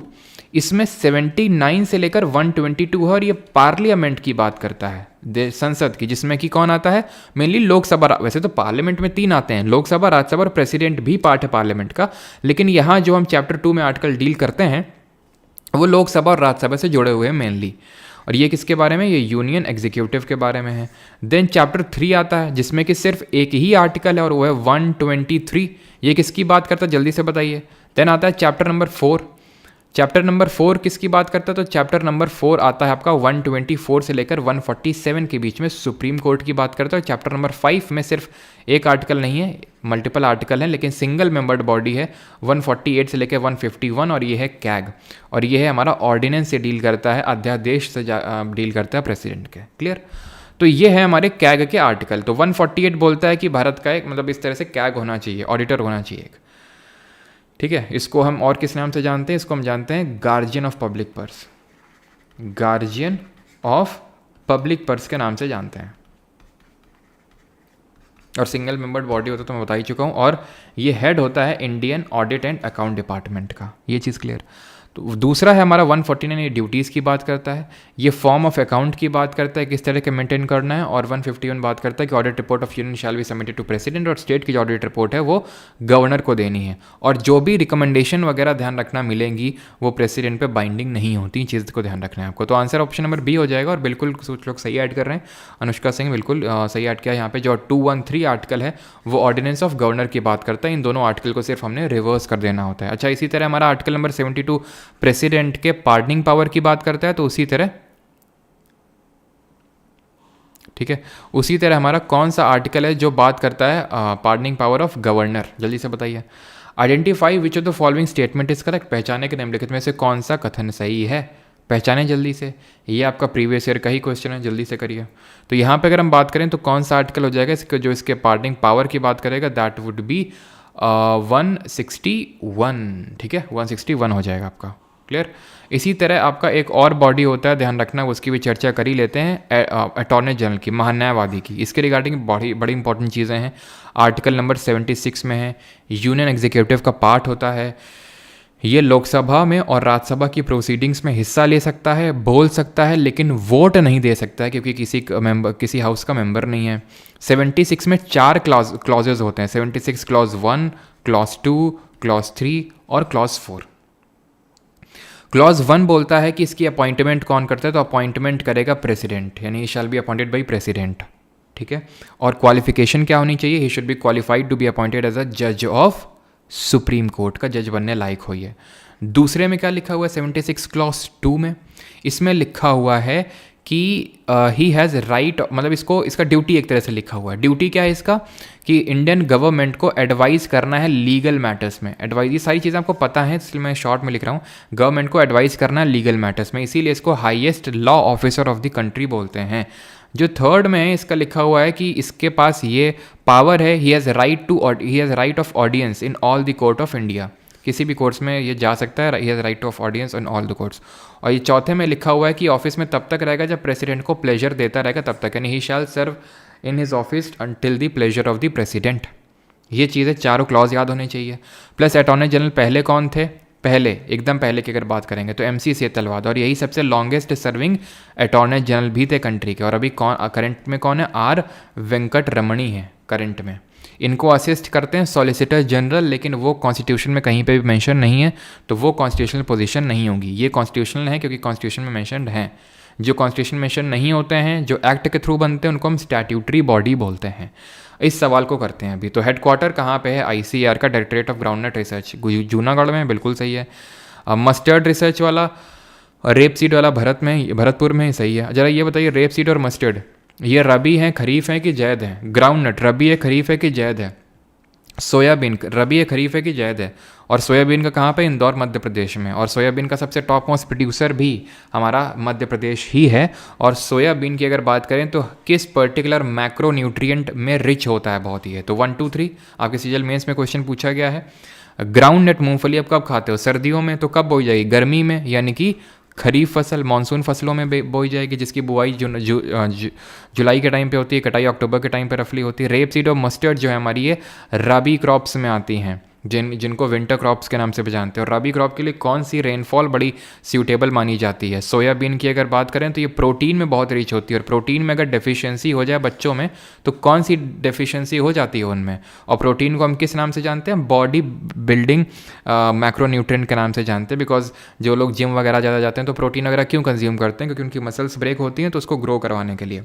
सोयाबीन क्या, मैंने और क्या पूछा था आपसे, मैं खुद ही भूल गया। लो कैसी है ये खुदगर्जी क्या पूछा था यार मैंने, ये सोयाबीन में टॉप प्रोड्यूसर MP होता है।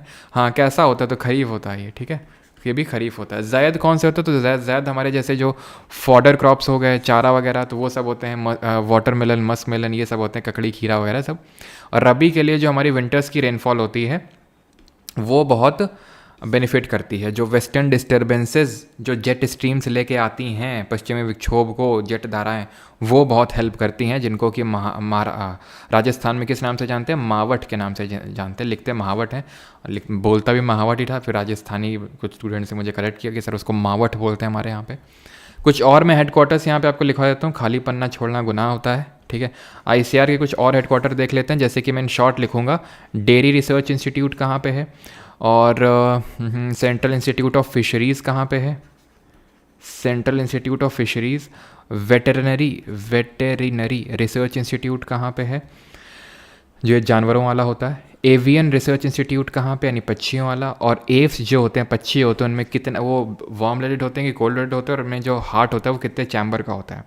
Then central arid research institute आप बता दीजिए कहाँ पे है। सेंट्रल मरीन रिसर्च इंस्टीट्यूट कहाँ पे है, ठीक है, मरीन वाला हो जाएगा, मरीन फिशरीज जो इंस्टीट्यूट है। और पोटैटो वाला, आलू वाला कहाँ है, तम्बाकू वाला कहाँ है, टोबैको वाला, ठीक है। हॉर्टिकल्चर कहाँ पे है, और एक और लिख लो, और वो है पल्सेस, बस। डेयरी रिसर्च इंस्टीट्यूट कहाँ पे है, तो डेयरी वाला करनाल में होगा, ठीक है, डेयरी वाला करनाल में होगा। फिशरीज़ की अगर बात करें तो फिशरीज़ रिसर्च इंस्टीट्यूट, फिशरीज़ वाला तो आई थिंक आपका ये मुंबई में होगा, ठीक है, ये मुंबई में होगा। और जो मरीन फिशरीज़ वाला है ना, ये कोची में होगा, मरीन वाला। वेटेरिनरी वाला जो है ये आपका होगा इज़ात नगर में। इज़ात नगर पड़ता है बरेली में, ठीक है, बरेली में, यहाँ पे है। एवियन वाला यानी पक्षियों वाला भी आपका यहीं पे, ये इज़ात नगर बरेली में। एरिड रिसर्च इंस्टीट्यूट की अगर बात करेंगे तो ये जोधपुर में है। पोटैटो आलू वाले की अगर बात करेंगे तो शिमला में है, ठीक है। और टोबैको तम्बाकू वाले की अगर बात करेंगे तो राजमुंद्री, राजमुंद्री जो आंध्र प्रदेश में है, ठीक है।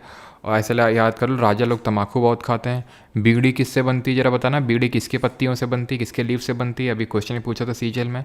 हॉर्टिकल्चर की अगर बात करें तो हॉर्टिकल्चर ये किस रेवोल्यूशन से एसोसिएटेड है, और इसको बागबानी बोलते हैं, जहाँ पे हम फ्लावर्स, वेजिटेबल्स ये सब उगाते हैं। ये आपका बेंगलोर में हेडक्वार्टर है। और पल्सेस वाला ध्यान रखना बेटा, कानपुर, ठीक है ना, कानपुर वेलकम मत लेना। दालों वाला पूरा सारा कुछ हम ही देख रहे हैं, अभी रिसर्च नहीं करेंगे, खा लेना, फिर दालें क्या खाओगे। तो जब भी दाल खाया करो, कानपुर के बारे में ज़रूर सोचा करो कि कानपुर वाले अगर रिसर्च ना करते तो तुम आज दाल ना खा रहे होते, ठीक है ना। हॉर्टिकल्चर की अगर बात करें तो ये गोल्डन रेवोल्यूशन से एसोसिएटेड है। गोल्डन से ही हमारा और कौन सा है, जो हनी वाला है वो भी गोल्डन रेवोल्यूशन से एसोसिएटेड है। बीड़ी जो बनती है ना, बीड़ी दो, बीड़ी तेंदू, ठीक है, तेंदू लीव से तेंदू लीव से बनती है ये। आगे बढ़ते हैं। और एव्स जो होते हैं हमारे पक्षी होते हैं, ये वार्म ब्लडेड होते हैं। ये आपके 4 हार्ट का चैम्बर होता है इनका, तो मतलब 4 चैम्बर का हार्ट होता है। और ये आपके वर्टिब्रेट्स होते हैं, ठीक है, वर्टिब्रेट्स होते हैं। और कॉर्डेट फाइलम से बिलोंग करते हैं। आगे बढ़ते हैं। पीसिंग टुगेदर द पजल, ठीक है, piecing together the puzzle of geologic time to create and analyse historical maps of the earth is known as, जिसको क्या बोलते हैं, बताओ जल्दी से।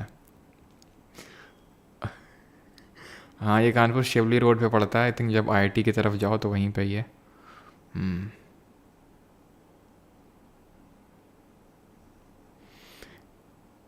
Vertebrae, notochord, yes. Sir tendu नहीं, खेंडू, खेंडू नहीं होती, टेंडू होती है, ठीक है, तेंदू होती है वो, खेंडू। हमारा राइस रिसर्च कहाँ गया, तो राइस रिसर्च भी बता दो भाई, हैं, ईस्ट इंडिया वाले थोड़े से बुरा मान गए। चलो भाई, हाँ, कल्याणपुर के पास है। खैर, अब ये क्वेश्चन के थ्रू एक ट्रिक समझिए। ट्रिक ये है कि आंसर यूजुअली सिमिलर ऑप्शंस में छुपा हुआ होता है। अगर कहीं पे ऐसे ऑप्शंस आपको मिल जाए जहाँ पे ऑप्शंस सिमिलर हैं, थोड़ा सिमिलर टाइप लग रहे हैं, एक जैसे लग रहे हैं, तो आंसर उसमें होता है, सेम में नहीं होता है। सेम में नहीं, सेम अगर 2 ऑप्शन है तो फिर तो आंसर वो फिर आंसर हो ही नहीं सकता। मैं बताऊंगा, देखो 3 चीज़ें होती हैं। सिमिलर ऑप्शन में आंसर होता है, और अगर आपको सिमिलर और कंट्रास्टिंग मिल गए, सिमिलर और कंट्रास्टिंग ऑप्शन मिल गए, तो ये बात यहाँ पे ये होती है कि आंसर फिर उन दोनों ऑप्शन में से ही कोई एक होता है, ठीक है। सिमिलर और कंट्रास्टिंग का मतलब ये होता है कि जैसे एक ऑप्शन बोल रहा है कि ये चीज़ जो है नॉर्थ इंडिया में पाई जाती है, और ये चीज़ दूसरा बोल रहा है चीज़ साउथ इंडिया में, और बाकी के 2 ऑप्शन कुछ और बोल रहे हैं। वो ये नहीं बोल रहे हैं कि ईस्ट और वेस्ट, वो कुछ और ही बोल रहे हैं। लेकिन 2 ऑप्शन ऐसे हैं, वो बोल रहे हैं नॉर्थ में पाया जाता है, ये बोल रहा है साउथ में पाया जाता है। तो या तो नॉर्थ में तो साउथ में, ठीक है। तो इस तरह से अगर कुछ ऑप्शन है तो आंसर उसी में होता है। और एक होता है आपका कि अगर 2 ऑप्शन है जो सेम ही चीज़ बता रहे हैं, तो उसका मतलब ये होता है कि इन दोनों में से ही कोई आंसर नहीं होगा। अगर दोनों सेम ऑप्शन है तो इन दोनों में से ही कोई आंसर नहीं होगा। खैर, अब यहाँ पीलियो तो सब में कॉमन है, तो ये तो कोई सिमिलर हुआ नहीं। क्लाइमेटोलॉजी, जियोमॉर्फोलॉजी, लिथोलॉजी और जियोग्राफी। तो आंसर आप देखें थोड़ा सिमिलर, अगर आप देखें तो जियोमॉर्फोलॉजी और जियोग्राफी में। अब इस तरह के क्वेश्चंस मैं आपके टियर 1 के ही उठाऊंगा, और टियर 1 जो अभी जिसके आंसर की आई है, और उसी के क्वेश्चंस मैं आपको करवाऊंगा। ये सिमिलर ऑप्शन वाली ट्रिक मैं आपको दिखाऊंगा वहाँ पे। तो जियोमॉर्फोलॉजी और जियोग्राफी। अच्छा, लिथोलॉजी को वैसे भी एलिमिनेट कर सकते थे। लिथो का मतलब होता है स्टोन, ठीक है, तो ये तो होगा नहीं। क्लाइमेट की यहाँ पे बात हो नहीं रही है, आंसर होगा पीलियो जियोमॉर्फोलॉजी। कमेंट में आप बताएंगे कि who is known as the father of geology. Father of geology किसको बोलते हैं? अगला क्वेश्चन है, Zafar Khan was a famous general of which of the following rulers of the Delhi Sultanate. Zafar Khan जो है किस रूलर का एक फेमस जनरल था?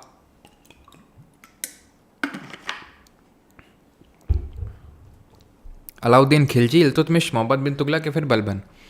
जफर खान मलिक काफूर की तरह ही अलाउद्दीन खिलजी का एक तरह से जनरल था। अब अलाउद्दीन खिलजी की अगर बात करें तो दिल्ली सल्तनत का एक रूलर था, जिसने कब से कब तक रूल किया? इसने रूल किया 13, तो अब पूरा अगर आप ऑर्डर यहाँ से देखें तो 1206 में स्लेव डायनेस्टी आई, कुतुबुद्दीन ऐबक, देन 1290 तक रहा, देन खिलजी डायनेस्टी इसके बाद आई 1296 में, 1290 में, और 1290 से लेकर 96 तक पहला रूलर रहा जिसको हम बोलते हैं जलालुद्दीन खिलजी।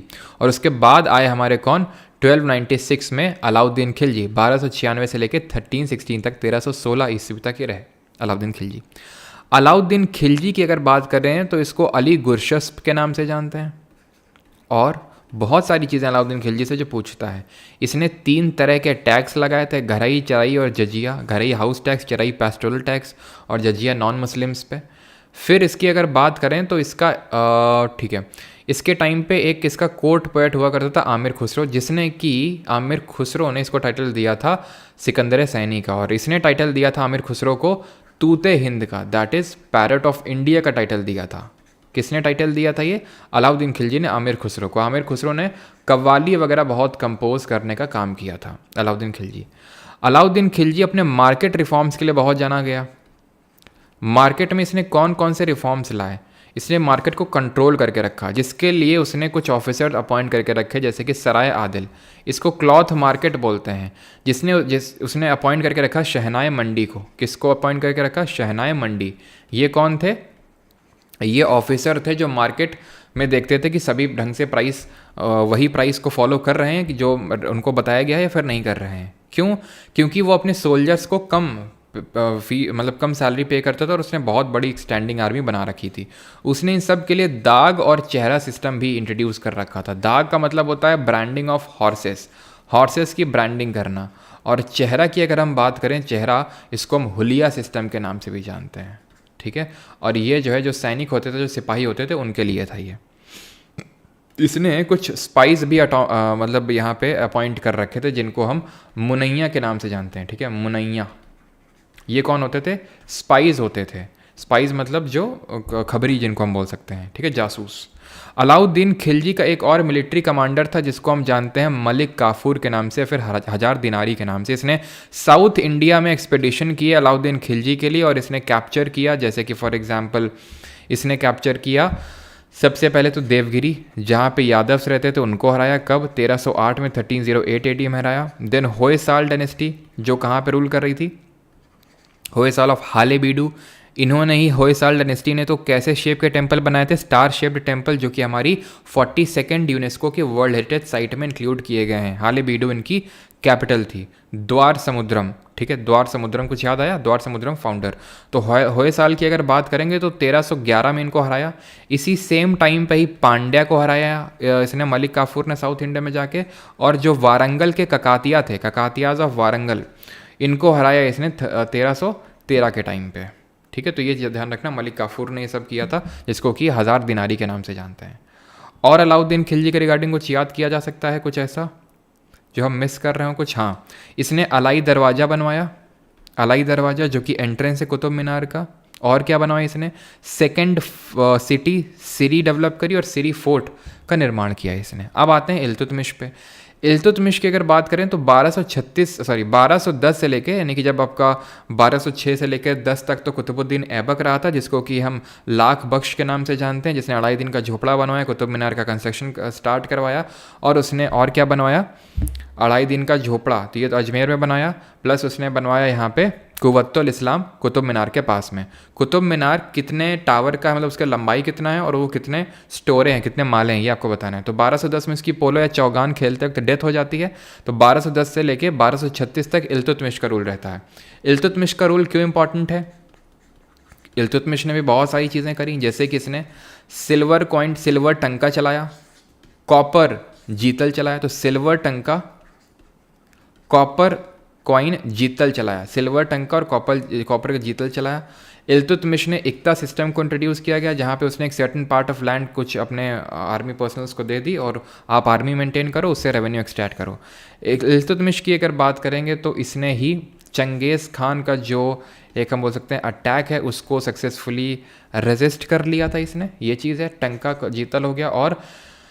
और ध्यान रखना है क्या, और ये ध्यान रखना है कि इसके टाइम का ही एक क्रॉनिकलर हुआ जिसका नाम था मिनहाज उस सिराज, ठीक है, मिनहाज उस सिराज।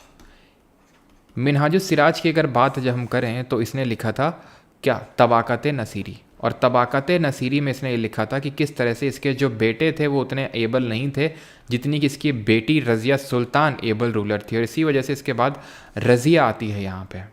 और रज़िया ने क्या कि Razia is considered as the first female ruler of the first female Muslim ruler of the medieval India. 4 साल तक 1236 से लेकर 40 तक रूल रहा। देन इसके बाद जो मेजर रूलर आता है वो 1266 में आता है अपना बलबन। ये जो बलबन था ये 1266 में बनता है और 1287 तक 1287 तक रहता है। इसने क्या क्या किया, इसने तो पहले जो चहलगानी प्रथा है जिसको कि इल्तुतमिश ने शुरू किया था उसको ख़त्म कर दिया इसने, ग्रुप ऑफ 40 स्लेव्स। फिर इसने क्या किया, इसने बोला कि आज से तुम सिजदा और पैबोस करो, यानी कि हमारे सामने सिर झुकाओ और हमारे फीट को किस करो, यानी पैबोस करो। और इसने खुद को बोला कि हम आफरासी आपके डिसेंडेंट हैं। इसने ज़िल्ले इलाही का टाइटल ले लिया, यानी शैडो ऑफ गॉड इसको बोलते हैं, ज़िल्ले इलाही बोलते हैं। प्लस बलबन ने आपका एक दीवाने अर्ज़ नाम का एक मिलिट्री डिपार्टमेंट को स्टैब्लिश किया इसने, बलबन ने, ठीक है। और इसने ही जो आपका पारसी फेस्टिवल है जिसको कि हम नवरुज़ के नाम से जानते हैं, इसको भी स्टार्ट करवाया था बलबन ने। अब जान लेते हैं द वाइजेस्ट फूल को, दैट इज़ MBT को, मोहम्मद बिन तुगलक को, जिसका टाइम पीरियड था 1325 यानी 1325 से लेकर 1351 तक। इसको वाइजेस्ट फूल इसलिए भी बोलते हैं क्योंकि इसके जो करतूतें थी, जैसे कि इसने कैपिटल को शिफ्ट किया दिल्ली से दौलताबाद, और दौलताबाद से फिर दिल्ली से शिफ्ट कर लिया, दौलताबाद या फिर देवगिरी उसी को बोलते हैं, ठीक है। इसके फेल्ड एक्सपेडिशन थे कुराचिल और खुरासान, जो फेल रहे पूरी तरह से। इसने एक टोकन करेंसी चलाई, वो भी एकदम फेल रहा कॉन्सेप्ट।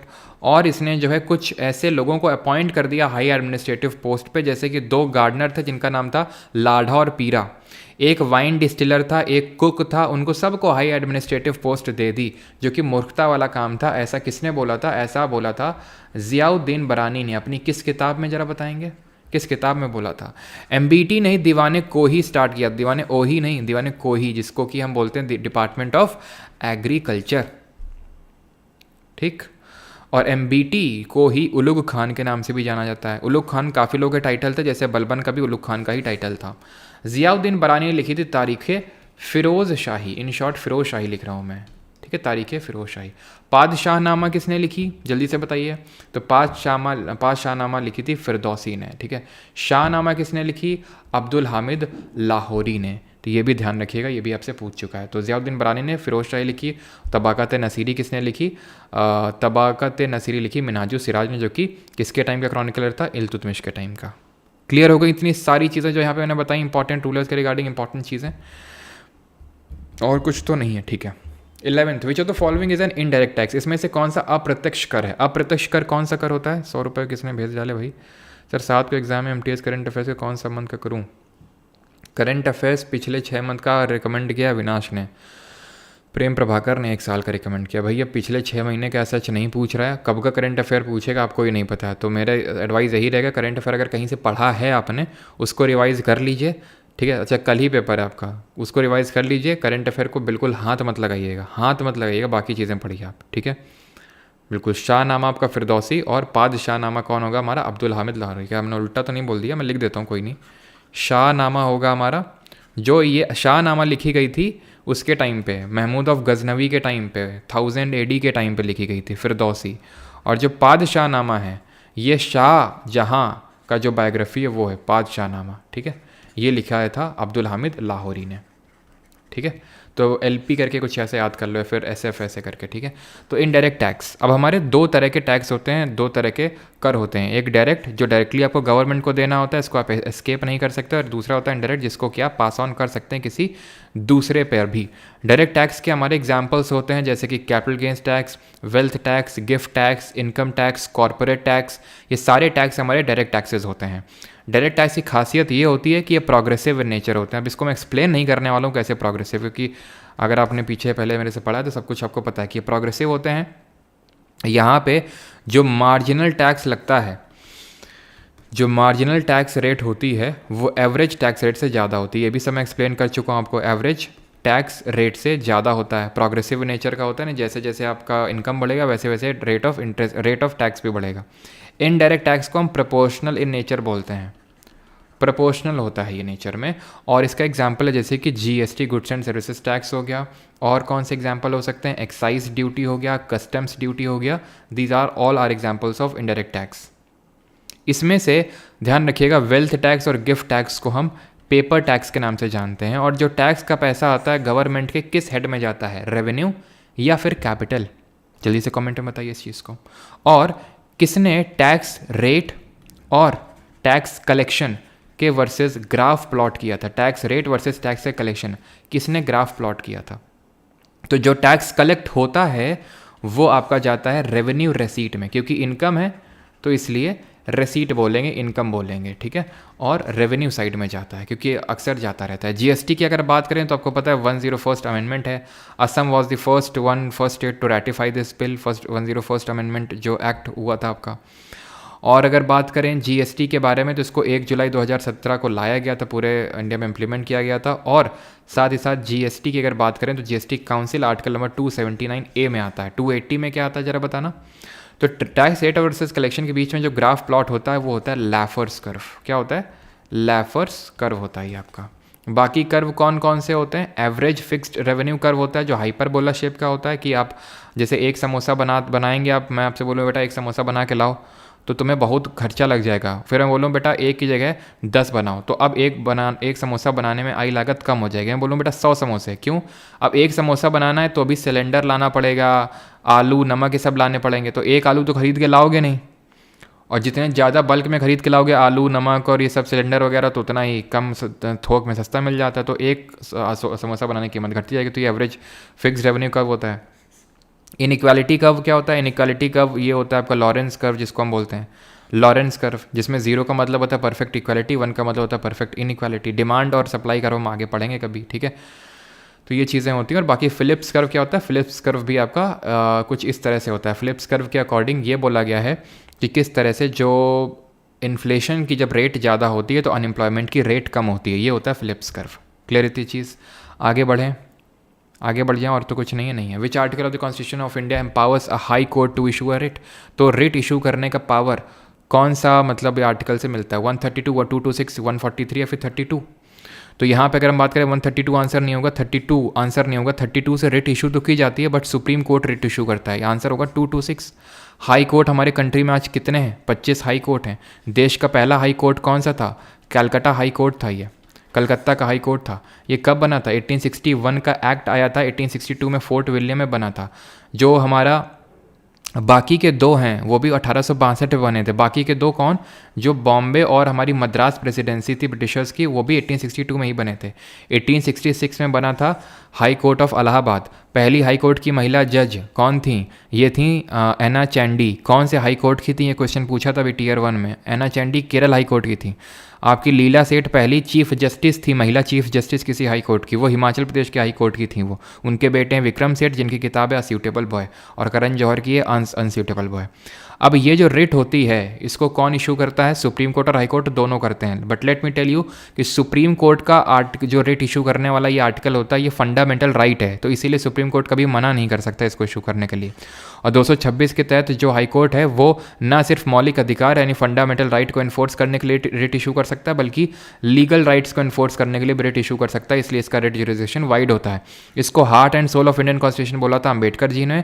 और रिट कितनी तरह की इशू की जा सकती हैं? 5 तरह के रिट को इशू किया जा सकता है, जिनको अभी हम पढ़ते हैं। सबसे पहली तो कौन है? इन शॉर्ट HC लिख रहा हूँ, हेबियस कॉर्पस। इसका मतलब होता है to have the body of, यानी उसका शरीर लेके आओ, to have the body of, जो अभी ईशा फाउंडेशन जो है जग्गी वासुदेव जी का द बॉडी ऑफ, तो उसके खिलाफ अभी इशू किया गया था कि उन दोनों लड़कियों की बॉडी लेके आओ, मतलब बॉडी नहीं, मतलब उनको कोर्ट में प्रस्तुत करिए उन दोनों लड़कियों को। High court, Madras high court ने बोला है, नहीं आपने रिमार्क सुना होगा कि अपनी लड़की की तो शादी कर दी और बाकी को, है ना, बाकी को हेड शेव करके यहाँ पे रहने के लिए बोल रहे हैं। तो मतलब इस तरह का स्टेटमेंट जो है पास किया, ठीक है।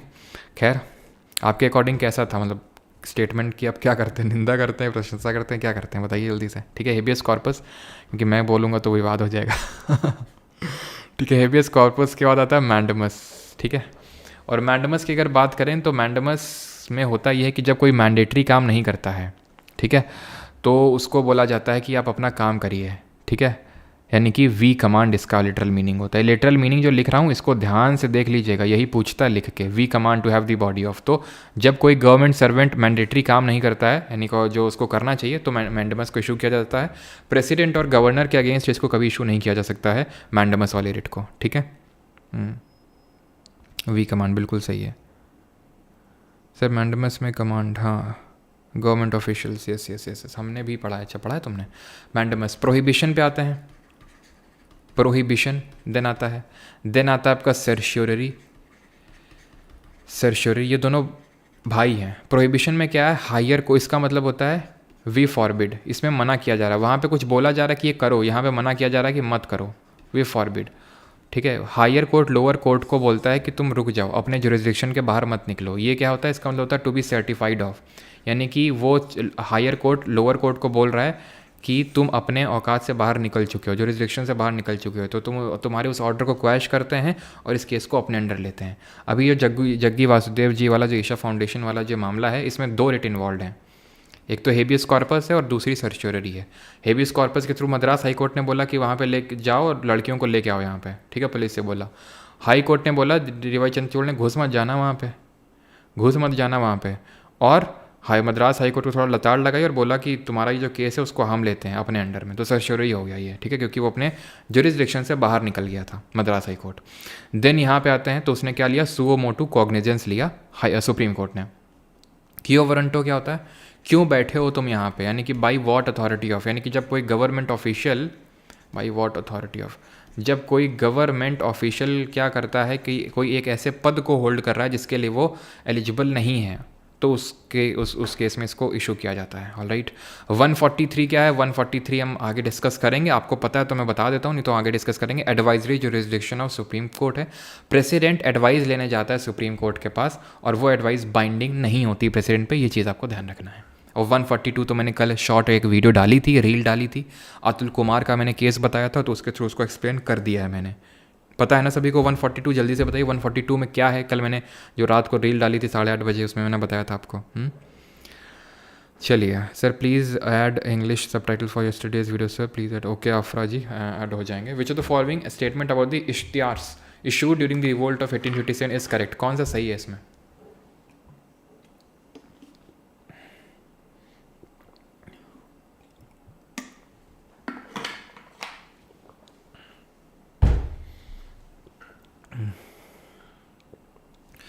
इश्तिहार 1857 रिवोल्ट के टाइम पे। अब देखिए इस क्वेश्चन को कैसे करेंगे।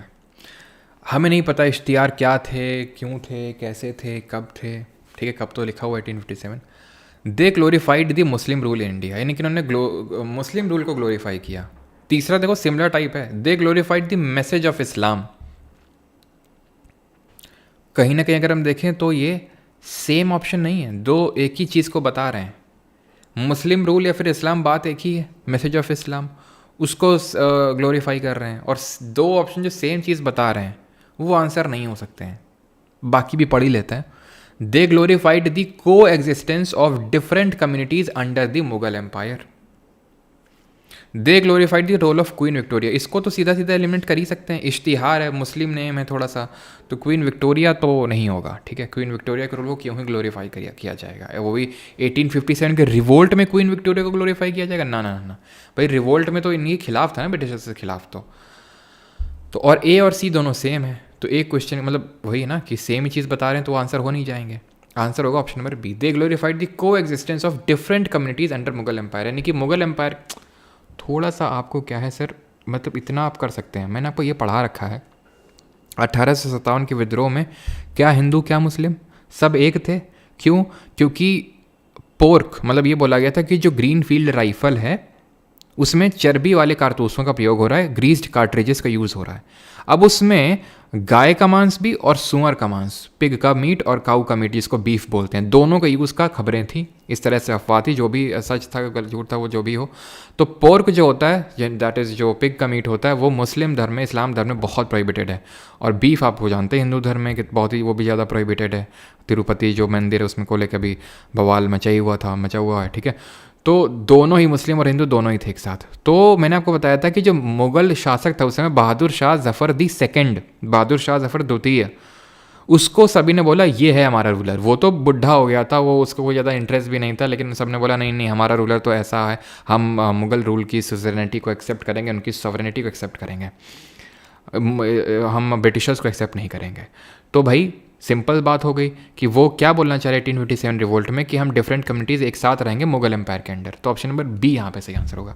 1857 रिवोल्ट की अगर हम चर्चा कर लें तो जल्दी से आप बता दीजिए कि इसको कानपुर से किसने लीड किया, इसको लखनऊ से किसने लीड किया, इसको दिल्ली से किसने लीड किया, इसको झांसी से किसने लीड किया, इसको फैज़ाबाद से किसने लीड किया, इसको बरेली से किसने लीड किया, इसको फर्स्ट वॉर ऑफ इंडिपेंडेंस किसने बोला, फर्स्ट वॉर ऑफ इंडिपेंडेंस किसने बोला इसको। तो यहाँ पे कानपुर से अगर हम बात करेंगे तो नाना साहिब ने, देन उनके बाद तात्या टोपे ने लीड किया, ठीक है। बाजीराव दी सेकंड जो थे, जो पेशवा थे, उनके अडॉप्टेड सन थे नाना साहिब, तो उनको जो है गद्दी मिल नहीं रही थी डॉक्ट्रिन ऑफ लैप्स पॉलिसी की वजह से। लखनऊ की अगर हम बात करें तो बेगम साहिबा यहाँ से थी, बेगम हज़रत महल, ठीक है, बेगम हज़रत महल जी थी जिन्होंने कि लीड किया था यहाँ से। और ये जो अवध के नवाब हुआ करते थे, ठीक है, अवध के नवाब, उनकी ये वाइफ थी या फिर उनकी ये विडो थी ये, ठीक है, बेगम हज़रत महल, जिन्होंने यहाँ से लीड किया था। दिल्ली से अगर बात करें जनरल भक्त खान, ठीक है, जनरल भक्त खान ने लीड किया था। कहीं कहीं हो सकता है बहादुर शाह ज़फ़र का जो कि क्या थे, मिलिट्री कमांडर थे, जो उस समय मुगल शासक था। देन उसके बाद आपको पता है कि 1857 रिवोल्ट को क्रश कर दिया ब्रिटिशर्स ने और इनको डिपोर्ट कर दिया, रंगून जेल में इनको जो है भेज दिया कि चलिए आ जाइए भाई जल्दी से जेल में, ठीक है। और झांसी तो आप जानते हैं रानी लक्ष्मीबाई, जिनको मणिकर्णिका के नाम से जानते हैं, मनु। फैज़ाबाद से मौलवी साहब, मौलवी अहमदुल्ला। बरेली से आपके जो खान बहादुर हैं उन्होंने इसको लीड किया। और डॉक्ट्रिन ऑफ लैप्स का एक बड़ा कारण था जिसकी वजह से रानी लक्ष्मीबाई और बेगम हज़रत महल ने यहाँ पे पार्टिसिपेट किया। डॉक्ट्रिन ऑफ लैप्स 1848 में डलहौजी लेके आया था, सतारा को सबसे पहले कैप्चर किया था, देन संबलपुर जैतपुर को 1849 में, उदयपुर को 1852 में, झांसी को 1853 में, नागपुर को 1853 या कहीं कहीं 1854 लिखा आपको मिल जाएगा। फर्स्ट वॉर ऑफ इंडिपेंडेंस की अगर बात करें तो इसको वी.डी. सावरकर ने आज़ादी का पहला युद्ध बोला था, first war of independence. Clear, इसको क्रश कर दिया था उन्होंने, सप्रेस कर दिया था। इसके बाद गवर्नमेंट ऑफ इंडिया 1858 आया था, जिसको कि क्वींस प्रोक्लेमेशन के नाम से जानते हैं। वहाँ से गवर्नर जनरल को वॉइस रॉय बना दिया गया था। कौन पहला वॉइस रॉय बना, जरा कमेंट में बताएं, जिसके टाइम पे 1857 का रिवोल्ट हुआ। बोर्ड ऑफ गवर्नर और कोर्ट ऑफ डायरेक्टर को ख़त्म कर दिया गया, ठीक है। 1784 का 1784 का पिट्स इंडिया एक्ट था, जिसने क्या किया था, बोर्ड ऑफ गवर्नर को क्रिएट किया था। कोर्ट ऑफ डायरेक्टर तो पहले एग्जिस्ट करते थे कॉमर्शियल फंक्शंस के लिए, लेकिन एडमिनिस्ट्रेटिव फंक्शंस को देखने के लिए बोर्ड ऑफ गवर्नर को अपॉइंट किया गया 1784 के पिट्स इंडिया एक्ट से, जिसको कि हाफ लोफ सिस्टम बोला था। किसने, कल ही बताया था, जरा बताना। तो उसको ख़त्म किया गया 1858 के एक्ट से, प्लस एक सेक्रेटरी ऑफ स्टेट बनाया गया और उसको असिस्ट करने के लिए 15 मेंबर की काउंसिल क्रिएट की गई। और यहाँ पे ध्यान रखना है कि कैनिंग जो था ना, कैनिंग वो पहला वॉइस रॉय बना और उसी के टाइम पे पूरा विद्रोह हुआ था 1857 का। एक इलेक्ट्रिक वायर है जिसमें 50 ओम का है, इसको 5 पार्ट में काट दिया है। These wire are then connected in parallel, what is the equivalent resistance in this combination. Hasting है, बिल्कुल वॉरेन हेस्टिंग सही होगा। Warren Hasting is the correct, बिल्कुल। वो 1772 में उसने डुअल गवर्नमेंट ख़त्म किया था और पहला गवर्नर जनरल था बंगाल का। तो 50 ओम को हमने 5 पार्ट में कट कर दिया है और पैरेलल में कनेक्ट कर दिया। पैरेलल में इक्विवेलेंट रेजिस्टेंस क्या होता है? पैरेलल में इक्विवेलेंट रेजिस्टेंस होता है इस तरह से 1+R1, ठीक है, 1/R1 + 1/R2 + 1/R3, इस तरह से एंड सो ऑन। तो अब यहाँ पे क्योंकि आपने 50 को 5 पार्ट में काट दिया है, यानी कि हर पार्ट का 10 ओम क्या हो जाएगा, इसका रेजिस्टेंस हो जाएगा। तो हर पार्ट का 10-10 ओम रेजिस्टेंस हो जाएगा। तो आप इसको 5 बार जोड़ेंगे क्योंकि 5 रेजिस्टर्स हैं पैरेलल में आपने जोड़ रखा है। और पैरेलल में क्या चीज़ कॉमन होती है ज़रा बताइए? करंट की पोटेंशियल डिफरेंस।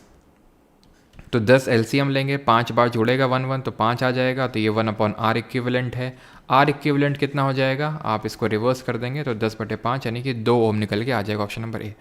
जब सीरीज़ में सब कनेक्टेड होते हैं तो R इक्विवेलेंट क्या होता है? R1 + R2 + R3 and so on, यानी कि सिर्फ आपको ऐड कर देना है, बस बात ख़त्म। सीरीज़ में सेम होता है आपका करंट, सीरीज़ में सेम करंट पहुंचता है रजिस्टर के पास, सेम करंट पहुंचता है। करंट को किससे मापते हैं? मीटर से। यूनिट क्या होती है? एम्पियर होती है। और यहाँ पे पैरेलल के केस में क्या होता है? पैरेलल में आपका जो पोटेंशियल डिफरेंस यानी विभवांतर होता है, जिसको वोल्ट मीटर से मेजर करते हैं, ये सेम होता है इन सब का जब पैरेलल में कनेक्टेड होते हैं, ठीक है। अब अगर हम बात करें तो बताइएगा ज़रा कि रेजिस्टेंस किस पे डिपेंड करता है और ओम्स लॉ किसने दिया था? तो पता ही है, वो साइमन ओम्स ने दिया था। ओम्स लॉ कब दिया गया था और ये क्या बोलता है ओम्स लॉ, ठीक है। और रेजिस्टेंस की एसआई यूनिट क्या है? तो रेजिस्टेंस डिपेंड करता है लेंथ और एरिया ऑफ क्रॉस सेक्शन पे। लेंथ के डायरेक्टली प्रोपोर्शनल होता है, ए यानी एरिया ऑफ क्रॉस सेक्शन के इन्वर्सली प्रोपोर्शनल होता है, यानी व्युत्क्रमानुपाती होता है। और रो जो होता है यहाँ पे एक कांस्टेंट है, जिसको कि हम क्या बोलते हैं? जिसको हम बोलते हैं रेजिस्टिविटी या फिर स्पेसिफिक रेजिस्टेंस, यानी कि विशिष्ट प्रतिरोध के नाम से जानते हैं। रेजिस्टिविटी विशिष्ट प्रतिरोध के नाम से जानते हैं। और इसकी यूनिट होती है ओम मीटर। ओम मीटर इसकी ऐसा यूनिट होती है। रेजिस्टेंस की ओम होती है। कंडक्टेंस की क्या होती है? जल्दी से बताएंगे। ये आई थिंक मैं पढ़ा चुका हूँ आपको कंडक्टेंस की, ठीक है। कैपेसिटेंस यानी संधारिता की एसआई मात्रक क्या होता है, प्लस आपको बताना इंडक्टेंस की। ये सब मैं आपको आई थिंक पहले या फिर दूसरे लेक्चर में बता चुका हूँ। तो ओम्स लॉ दिया था साइमन ओम ने 1827 में, जो बोलता है कि potential difference is directly proportional to current. और यहाँ पे जो कांस्टेंट आ जाता है उसको हम बोलते हैं क्या?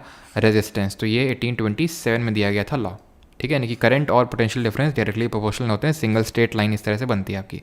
कंडक्टेंस का एसआई यूनिट होता है सीमेन, या फिर इसी को ही हम क्या किस नाम से जानते हैं? ओम इनवर्स, या फिर मो बोल देते हैं, ओम का उल्टा। कैपेसिटेंस की एसआई यूनिट होती है फैरेड। इंडक्टेंस की होती है हेनरी। आगे बढ़ते हैं। विच of the following was based on the Ricardian theory of rent? निम्नलिखित में से कौन सा किराया के रिकार्डियन सिद्धांत पर बेस्ड था? तो हमारे कई सारे लैंड रिफॉर्म सिस्टम लेके आए गए ब्रिटिशर्स के टाइम पे, जिनमें कि जमींदारी, रैयतवाड़ी, महालवाड़ी और पनवाड़ी नहीं था, पनवाड़ी तो मैंने अपने आप से बनाया है, ठीक है। यहाँ पे सही आंसर क्या होगा? और बाकी तो आपको पता है, देखो एसआई यूनिट काफ़ी इंपॉर्टेंट होता है फिजिक्स में। सबकी एसआई यूनिट पता होनी चाहिए कि पावर ऑफ लेंस की डायप्टर होती है, फ्रीक्वेंसी की हर्ट्ज होती है, लाइट या डिस्टेंस का यूनिट होता है पास्कल, आपका प्रेशर का होता है, पारसेक आपका डिस्टेंस का ही होता है, ठीक है। तो और आपका जो टेस्ला होता है वो मैग्नेटिक फील्ड का होता है। बैक्यूरल किसका होता है? बैक्यूरल ये किसका ऐसा यूनिट होता है? जल्दी से बताना। तो और चलो यही बता दो बस, ठीक है। तो खैर ज़मींदारी को डिस्कस करते हैं पहले, ठीक है। ज़मींदारी सिस्टम कहाँ पे लाया गया? यहाँ पे लाया गया, बंगाल, बिहार और उड़ीसा में। तो यहाँ पे लाया गया आपका ज़मींदारी सिस्टम। ज़मींदारी सिस्टम लेके आया गया 1793 यानी 1793 में, इन द ईयर 1793। और ये जो ज़मींदारी सिस्टम है, इसको लेके कौन आया? इसको लेके आए कॉर्नवालिस, जिनको कि हम father of Indian civil services के नाम से जानते हैं। मॉडर्न जो पुलिसिंग सिस्टम है वो भी कॉर्नवालिस ने ही दिया था, जो आज हम पुलिसिंग सिस्टम देखते हैं, दरोगा वाला सारी चीज़ें, ठीक है। 1793 में इसमें क्या था? ज़मींदार अपॉइंट किए गए थे, उनको हेरिडिटरी राइट दिए गए थे कि आप ज़मींदार हो, पैसा कलेक्ट करके लाओ, हम पे डिपॉजिट करो सनसेट से पहले और आपके बच्चे को वो सारे राइट भी मिल जाएंगे आपके बाद। देन यहाँ पे आया था आपका मद्रास वाले रीजन में आया था आपका रैयतवाड़ी सिस्टम। रैयत का मतलब होता है पेजेंट, रैयत का मतलब होता है पेजेंट, किसान। इसको लाया गया था 1820 में। कौन लाया था? इसको मुनरो और रीड लाए थे। डायरेक्टली पेजेंट को बोला गया था कि आप पूरा अपना सबमिट करेंगे, हमारे पास जितना भी आएगा रेवेन्यू आप डायरेक्टली हम आपसे लेंगे।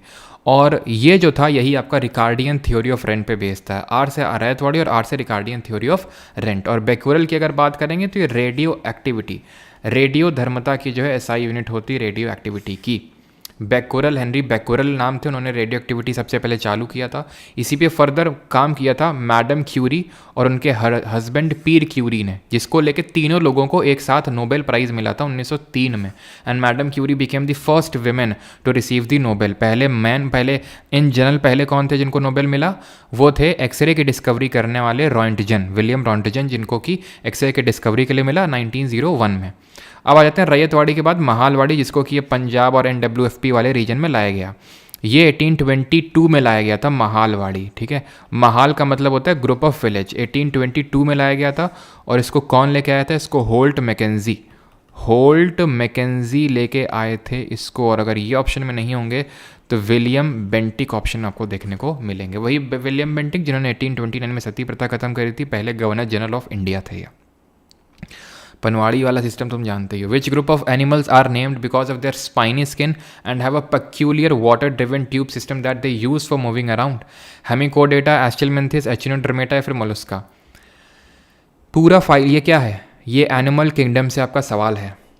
एनिमल किंगडम में सबसे पहले तो आपको बेसिक चीज़ ये याद होनी चाहिए, कौन ट्रिप्लोब्लास्टिक होता है, उसकी बॉडी सिमेट्री कैसी है, यानी वो बाइलेटरल सिमेट्रिकल है, रेडियल सिमेट्रिकल है, फिर ए सिमेट्रिकल है, वो सीलोमेट है कि नहीं है, तो मैंने क्या बताया, ट्रिप्लोब्लास्टिक है, सीलोमेट है कि नहीं है, बॉडी सिमेट्री कैसी है, और सेगमेंटेड है कि नहीं। तो ये चार चीज़ें तो सबसे पहले आपको कैसे याद कर लेनी है? ऑर्डर में कैसे याद करते हैं? ऑर्डर में याद करते हैं ऐसे कि भाई एक पोको सिटी थी, उसमें एक अन्ना जी थे हमारे, ठीक है। उसमें नहीं, उसमें जो है पोको सिटी में क्या हो रहा था? पोको सिटी में क्या हमने कैसे याद किया था? मैंने आपको बताया था पोको सिटी में तोड़ा जा रहा है, ठीक है, ऐसे बताया था मैंने आपको, ठीक है। वैसे तो मैं लिख दूं, लेकिन मुझे बताया कैसे था वो थोड़ा सा ध्यान रखना पड़ेगा। पोको सिटी में किसको तोड़ा जा रहा है? प्लेटों को तोड़ा जा रहा है, ठीक है, प्लेटों को तोड़ा जा रहा है। तो प्लेटी हेलमिंथिस क्यों तोड़ा जा रहा है? कौन तोड़ रहा है? अन्ना तोड़ रहे हैं, ठीक है, अन्ना तोड़ रहे हैं। क्यों? क्योंकि उनको आर्थराइटिस की प्रॉब्लम हो गई है, ऑर्थोपोडा, ठीक है। अन्ना हमारे गोलू मोलू से हैं, मोलुस्का, ठीक है, मोलुस्का हो जाएगा, ठीक है। और उनको ज़्यादा चिनचिनाहट होती रहती है, पता नहीं आजकल क्यों, हर चीज़ में चिनचिनाहट होती है। तो एचिनोडर्मेटा और कोर डेटा, ठीक है। तो इसलिए वो चोरी कर रहे हैं, चोर डेटा की चोरी कर रहे हैं वो आजकल, ठीक है। तो इस तरह से याद किया था हम लोगों ने पूरा ऑर्डर को। याद आ रहा है सबको? ये पहले तो आपको ऑर्डर ही याद होना चाहिए। अब मुझे पता है इसमें देखना तुम 100 लोग भाग जाएंगे जब मैं बताऊँगा, ठीक है। अब जो है वो सब लोग भाग जाएंगे, क्योंकि ये चीज़ लोगों को समझ नहीं आती है, ठीक है। तो ये चीज़ इस तरह से हम लोगों ने पढ़ी थी। सर हाँ, बिल्कुल ऐसा ही है।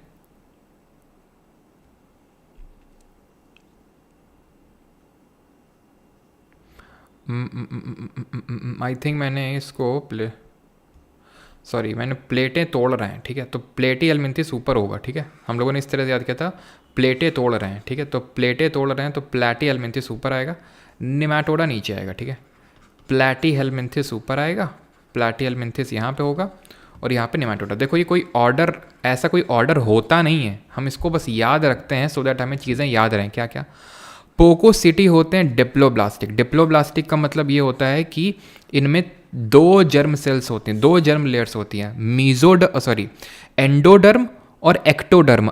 एंडो अंदर वाली, एक्टो बाहर वाली, और बाकी सारे होते हैं ट्रिप्लोब्लास्टिक। यानी इनमें 3 होती हैं, अंदर वाली एंडो, बाहर वाली एक्टो और बीच वाली मीजोडर्म भी होती है। ये इतनी चीज़। फिर ये है कि हम सीलोमेट की बात करते हैं, तो पोको सिटी से लेके प्लेटी हेलमिंथिस तक ये असीलोमेट होते हैं। असीलोमेट का मतलब होता है इनमें सीलोम नहीं होता है, ट्रू सीलोम। और एनेलिडा से लेके आर्थ्रोपोडा तक ये सब होते हैं सीलोमेट,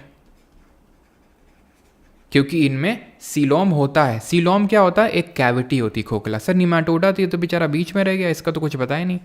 इसमें ये इसको बोलते हैं सीउडोसिलोमेट। सीउडोसिलोमेट का मतलब ये होता है कि इसमें फॉल्स सिलोमेट होता है, लगता तो है लेकिन होता नहीं है वो, ठीक है। ये चीज़ आपको ध्यान रखनी। सीड तो डिप्लोब्लास्टिक हो गया, डिप्लोब्लास्टिक वाला हो गया, कितनी ले रहे हैं, सीलोम है कि नहीं है।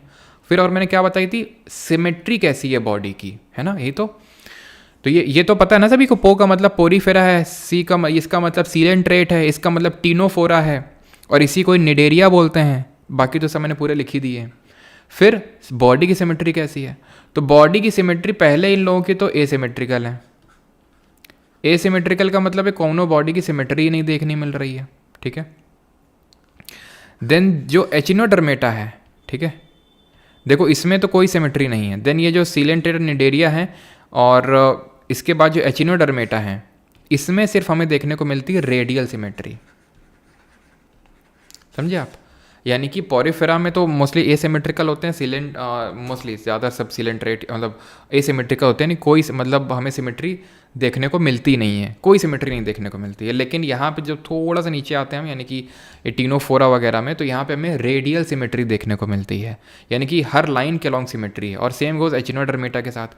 बाकी सारे कैसे होते हैं, बाकी सारे एचिनोडर्मेटा को छोड़ दीजिए और पोकोसिटी को छोड़ दीजिए, तो सारे बाइलेटरल सिमेट्री के होते हैं, बाइलेटरल सिमेट्री होती है। और अगर बात कर लें बॉडी सेगमेंटेशन की, तो बॉडी सेगमेंटेशन सिर्फ एनालिडा और सिर्फ ऑर्थोपोडा में होता है। एनालिडा में शुरू होता है, ऑर्थोपोडा में ख़त्म हो जाता है। बॉडी सेगमेंटेशन यहाँ पे देखने को मिलता है, और कोर डेटा में भी बॉडी सेगमेंटेशन होता है, ठीक है। बॉडी सेगमेंटेशन आपको ध्यान रखना है। और आखिरी चीज़ क्या है, आखिरी चीज़ है, चलो वो बाद में बता दूंगा, नोटोकॉर्ड वाली है, अभी बाद में बता दूंगा, ठीक है। ये चीज़ हमें सबसे पहले तो यही क्लियर होना चाहिए। इससे क्या है कि ऑर्डर में याद करके हम बहुत सारी चीज़ों को एलिमिनेट कर देते हैं। अब हमसे कोई पूछ ले कौन ट्रिप्लोब्लास्टिक है, कौन डिप्लोब्लास्टिक, कौन सीलोमेट है, कौन असीलोमेट है, किसकी कैसी सिमेट्री है, हमें याद हो गया अपने आप बाय डिफ़ॉल्ट। अब जो एस्चेलमेंथिस हैं, जो सीडोसिलोमेट थे, इनको ही हम निमैटोडा बोलते हैं, तो कन्फ्यूज़ मत होना आप, ठीक है। इनकी सिलेंड्रिकल बॉडी होती है। कैसी बॉडी होती है, सिलेंड्रिकल होती है। और इन्हीं को ही राउंड वर्म्स के नाम से जानते हैं। राउंड वर्म बोलते हैं, पिन वर्म बोलते हैं, इन्हीं को ही हम बोलते हैं राउंड वर्म या फिर पिन वर्म्स। क्लियर है। तो जो हमारे पेट के कीड़े होते हैं, जिनको फाइलेरियल वर्म्स बोलते हैं, फाइलेरिया कॉजिंग जो हमारे कीड़े होते हैं, वो भी आपके इसी फाइलम से ही बिलोंग करते हैं। एचिनोडर्मेटा जिनकी रेडियल सिमेट्री होती है, इनकी बॉडी में चिनचिनाहट बड़ी होती है, यानी ये स्पाइनी स्किन के होते हैं ना, कांटे होते हैं इनकी स्किन पे। तो ऑप्शन नंबर सी आंसर हो जाएगा, ऐसे ही मैंने आपको याद करवाया। एचिनोडर्मेटा के एग्जाम्पल्स की अगर मैं बात करूं, तो जो हमारी स्टार फिश होती है वो फिश नहीं होती है, वो एचिनोडर्मेटा होता है। सी अर्चिन्स ये होते हैं हमारे एचिनोडर्मेटा। सी ककम्बर यानी समुद्र के खीरे, ठीक है, सी ककम्बर ये होते हैं हमारे एचिनोडर्मेटा फाइलम से। मोलुस्का, गोलू मोलू से जो लोग होते हैं वो मोलुस्का से होते हैं। जैसे गोलू मोलू क्या होता है हमारा, ऑक्टोपस होता है, छुओगे तो एकदम गुदगुदी सी मच्छी, कितना गोलू मोलू सा होता है।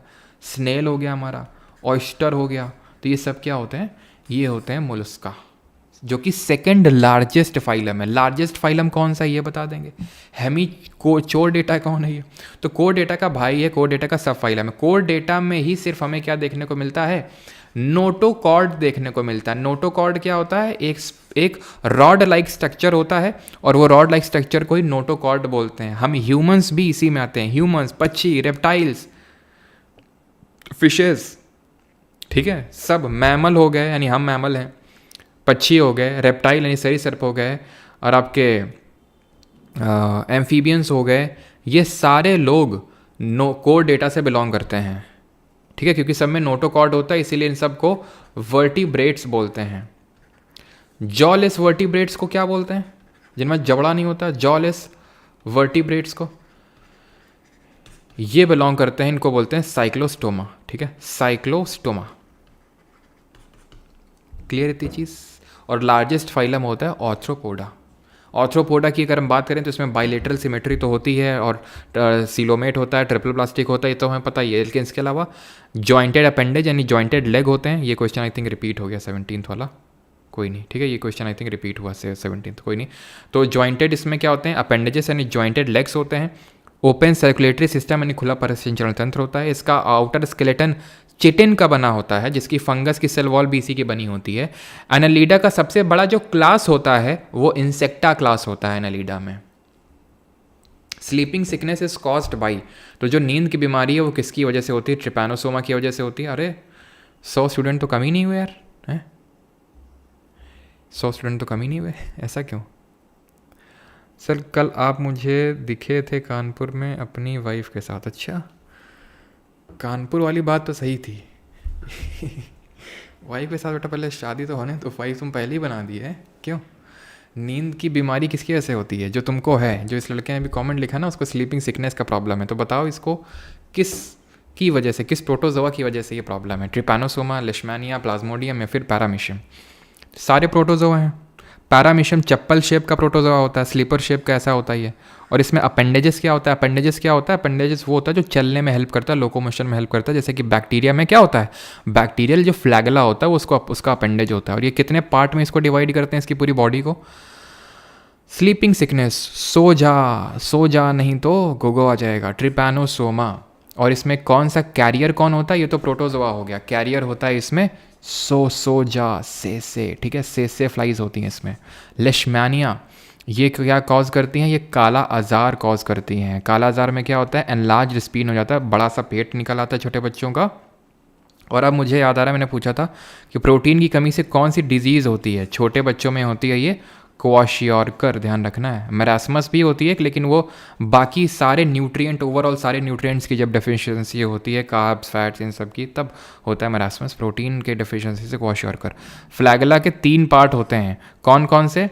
एक तो बेजल बॉडी, ठीक है, इसको बेजल बॉडी बोलते हैं। ये हुक होता है और ये फिलामेंट होता है। और बेजल बॉडी को ही कभी कभी मोटर भी बोल देते हैं हम लोग, ठीक है। तो काला आजार हो गया।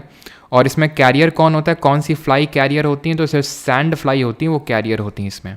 प्लाज्मोडियम की वजह से होता है मलेरिया। और मलेरिया को कौन सा कैरियर होता है? कौन सी इसके मस्कीटो होते हैं? और मलेरिया डे हम कब मनाते हैं? 25 अप्रैल को। और इसके लिए जो हमारा क्विनाइन नाम का पेड़ होता है, जो कि एक एवरग्रीन फॉरेस्ट में पाया जाता है, उसकी छाल बड़ी इंपॉर्टेंट होती है। सॉरी, क्या बोल रहा हूँ मैं? सिंचोना नाम का पेड़ होता है जिसकी छाल बड़ी इंपॉर्टेंट होती है। सिंचोना से ही बनाया जाता है क्यूनाइन नाम की दवा, जिसे मलेरिया को ट्रीट किया जाता है। 25 अप्रैल को मलेरिया डे होता है, मलाला डे नहीं, मलेरिया डे। और मलेरिया की अगर बात करेंगे तो इसका कैरियर होता है female Anopheles mosquito. Aedes aegypti किसका होता है? एडीज एजिप्टी होता है डेंगू और चिकनगनिया। बट डेंगू वायरस की वजह से होता है, प्रोटोजोआ की वजह से नहीं होता है, ठीक। कुछ पूछा था क्या? नहीं। एन इलेक्ट्रिक वायर, अरे तो फिर से रिपीट हो गया ये। I think 2 question 2 bar repeat हुए हैं आज। कोई नहीं, एक क्वेश्चन मैं फिर से यहाँ पे रख लूँगा, ठीक है। विच of the following plant has unisexual flowers? निम्नलिखित में से किस पौधे के पास यूनिसेक्सुअल होते हैं फ्लावर्स? और ज़रा ये बताइए, जो प्लाज्मोडियम होते हैं इसमें कौन सा मोड ऑफ एसेक्सुअल रिप्रोडक्शन? शायद आप में से काफ़ी लोगों ने बता भी दिया होगा मेरे पूछने से पहले ही, क्योंकि आप लोगों को पता है जब मैं पढ़ाता हूँ तो ज़रूर पूछता हूँ। इसमें होता है मल्टीपल फिजन, ठीक है, मल्टीपल फिजन होता है इसमें। अमीबा में क्या होता है? अमीबा हो गया, लेशमैनिया हो गया, इनमें बाइनरी फिजन होता है। अच्छा लगे हाथ फिर बता ही दो, हाइड्रा में क्या होता है? हाइड्रा में कौन सा एसेक्सुअल रिप्रोडक्शन होता है? प्लेनेरिया में क्या होता है? प्लेनेरिया किस फाइलम से बिलोंग करता है? जो स्पाइरोगैरा होता है, जो एक तरह का एल्गे होता है। एल्गे मैंने सबसे पहले क्वेश्चन में आई थिंक पूछा था, लेकिन उन्होंने बताया नहीं, अभी चलो बता दूंगा। स्पाइरोगैरा जो कि एक ग्रीन एल्गे होता है, उसमें कौन सा फॉर्म ऑफ एसेक्सुअल रिप्रोडक्शन होता है? बस चलो, तो हाइड्रा में होता है बडिंग, जिसको हिंदी में मुकुलन बोलते हैं। बड निकल आती है और वो ग्रो कर जाती है, हाइड्रा में होता है। प्लेनेरिया में होता है आपका रीजनरेट करने का पावर रखता है, ये रीजनरेशन होता है। प्लेनेरिया बिलोंग करता है किससे? प्लैटी हेलमिंथिस से। जैसे एचिनोडर्मेटा बताया ना, एचिनो क्या होता है? चिंचिनाहट हो रही है, चिंचिनाहट हो रही है मतलब स्पाइनी स्किन्ड है। जो प्लैटी हेलमिंथिस हैं, प्लैटी हेलमिंथिस, ये प्लैटी लेटी हुई बॉडी है इनकी, यानी ये फ्लैट वर्म्स कहलाते हैं, फ्लैट बॉडी है। निमैटोडा वालों की सिलेंड्रिकल, एचिनो वालों की स्पाइनी स्किन्ड है, और इनकी फ्लैट बॉडी है, ये भी बायलेटरल सिमेट्रिकल होते हैं। तो प्लेनेरिया हो गया, लिवर फ्लूक हो गया, ये प्लैटी हेलमिंथिस के एग्जाम्पल्स होते हैं। लिवर फ्लूक और प्लेनेरिया वगैरह सब इसके एग्जाम्पल्स होते हैं। स्पाइरोगैरा जो कि एक तरह का ग्रीन एल्गे है, इसमें होता है फ्रैगमेंटेशन, इसमें होता है फ्रैगमेंटेशन। मैंने एग्जाम्पल्स पूछा था, एक रेड एल्गे का, एक ग्रीन एल्गे का, तो चलो ये हो गया ग्रीन एल्गे। और क्या हो जाएंगे? क्लैमिडोमोनास, ये क्या है? एक ग्रीन एल्गे है। क्लैडोफोरा क्या है? ग्रीन एल्गे है। आपका जो क्लोरेला है, which is very rich in protein, वो भी क्या है, ग्रीन एल्गे है। रेड एल्गे की अगर हम बात करें, ग्रीन एल्गे को हम बोलते हैं क्लोरोफाइके, रेड एल्गे को बोलते हैं रोडोफाइके। और ये जो अगर जली होती है, अगर जली रेड कलर की, वो रेड एल्गे का एग्जाम्पल होता है। और ब्राउन एल्गे की अगर बात करेंगे तो इसमें ब्राउन एल्गे में सैरगैसम हो जाएगी, इसमें लैमिनेरिया हो जाएगा, इसमें केल्प हो जाएगा, सब कुछ लिखा है आपके पास, ठीक है। इसको हम जानते हैं फाइयोफाइके के नाम से, बड़ा इंपॉर्टेंट है ये, ठीक है, फाइयोफाइके। एल्गे का जो रूट होता है उसको कौन होल्ड करके रखता है, ये बताइए कमेंट में। एंड जो क्या बोलते हैं उसको, ब्लू ग्रीन एल्गे, बीजी एल्गे, ठीक है, ब्लू ग्रीन एल्गे, बीजी एल्गे। बीजी एल्गे के एग्जाम्पल क्या होते हैं, नॉस्टॉक, नॉस्टॉक इसका क्या है, एक एग्जाम्पल है। और एक और एग्जाम्पल कोट करिए जरा बीजी एल्गे का, ठीक है। और यहाँ पे मतलब वो सी से, चलो मैं बता ही देता हूँ, साइनोबैक्टीरिया। इसमें साइनोबैक्टीरिया में किस तरह की सेल होती है, प्रोकैरियोटिक सेल होती है। जितने भी सारे हमारे होते हैं प्रोकैरियोट, मतलब बैक्टीरिया, वो सारे प्रोकैरियोटिक हुए होते हैं। प्रोकैरियोटिक में क्या होता है, न्यूक्लियस नहीं होता है, बहुत सारे सेल ऑर्गेनल नहीं होते। कौन सा सेल का पार्ट होता है जो यूकैरियोट और प्रोकैरियोट में कॉमन होता है, ये आपको बताना है। और क्या पूछे थे मैं आपसे, बीजी एल्गे, नॉस्टॉक, कुछ तो पूछे थे, खुद ही भूल गए, भूला देखना पड़ेगा कमेंट को। सरगैसम, आनाबेना, बिल्कुल सही है। आनाबेना किसने, निमिषा ने बताया, बहुत अच्छे। आनाबेना, आनाबेना भी एक हमारा बीजी एल्गे है। और होल्ड फास्ट, यस, ये मैंने पूछा था, अनुष्का सिंह ने सही बताया, होल्ड फास्ट। ये मैंने पूछा था आपसे कि उसको रूट को क्या बोलते हैं, तो उसको होल्ड फास्ट बोलते हैं। और कुछ सर, आपको सब याद कैसे रहता है, चल सर नोट्स मार्केट में कब आएगा, नहीं आएगा नोट्स, ठीक है। हाँ, राइबोसोम कॉमन होता है, माइटोकॉन्ड्रिया नहीं कॉमन होता है सर, माइटोकॉन्ड्रिया नहीं होता है प्रोकैरियोट में, तो राइबोसोम कॉमन होता है। माइटोकॉन्ड्रिया, अच्छा समझ गया मैं, तुम कंफ्यूज कर गए। माइटोकॉन्ड्रिया और माइटोकॉन्ड्रिया और प्लास्टिड का खुद का डीएनए राइबोसोम होता है, ये मैंने बताया था। बाकी प्रो और यू में कॉमन होता है सेल मेम्ब्रेन, साइटोप्लाज्म, राइबोसोम, ये सब कॉमन होता है। क्लियर इतनी चीज़, आगे बढ़ें। तो आखिरी क्वेश्चन देख लेते हैं हम, आज का आखिरी क्वेश्चन, और कुछ तो नहीं छूट रहा है। और कमेंट में बता दो किस फाइलम को, प्लांट किंगडम के तहत आने वाले किस फाइलम को एल्गे के नाम से जानते हैं। विच of the following plants has unisexual flowers. Unisexual का मतलब क्या होता है, यूनिसेक्सुअल का मतलब होता है या तो उसके पास मेल वाला रिप्रोडक्टिव ऑर्गन्स होगा या फीमेल वाला होगा। जो पेड़ होता है, पेड़ में जो फूल होता है वो उसका रिप्रोडक्टिव ऑर्गन होता है, फूल, फ्लावर। अब इस रिप्रोडक्टिव ऑर्गन के पास किसी किसी पेड़ के जो फूल होते हैं उसके पास मेल और फीमेल दोनों होता है, तो उनको हम बोलते हैं बाईसेक्सुअल या फिर मोनोइशियस। ये मैं बता चुका हूँ कई बार, बट फिर भी कुछ लोगों ने इस बार सीजीएल में आया है Tier 1 में क्वेश्चन गलत किया है, कि मुझे एक दो स्टूडेंट ने व्हाट्सएप भेजा था, सर मोनो का मतलब तो 1 होता है, मोनो का मतलब तो 1 होता है, लेकिन मोनोइशियस जो मैंने आपको बता रखा है, मोनोइशियस होता है बाईसेक्सुअल की ही बात करता है ये।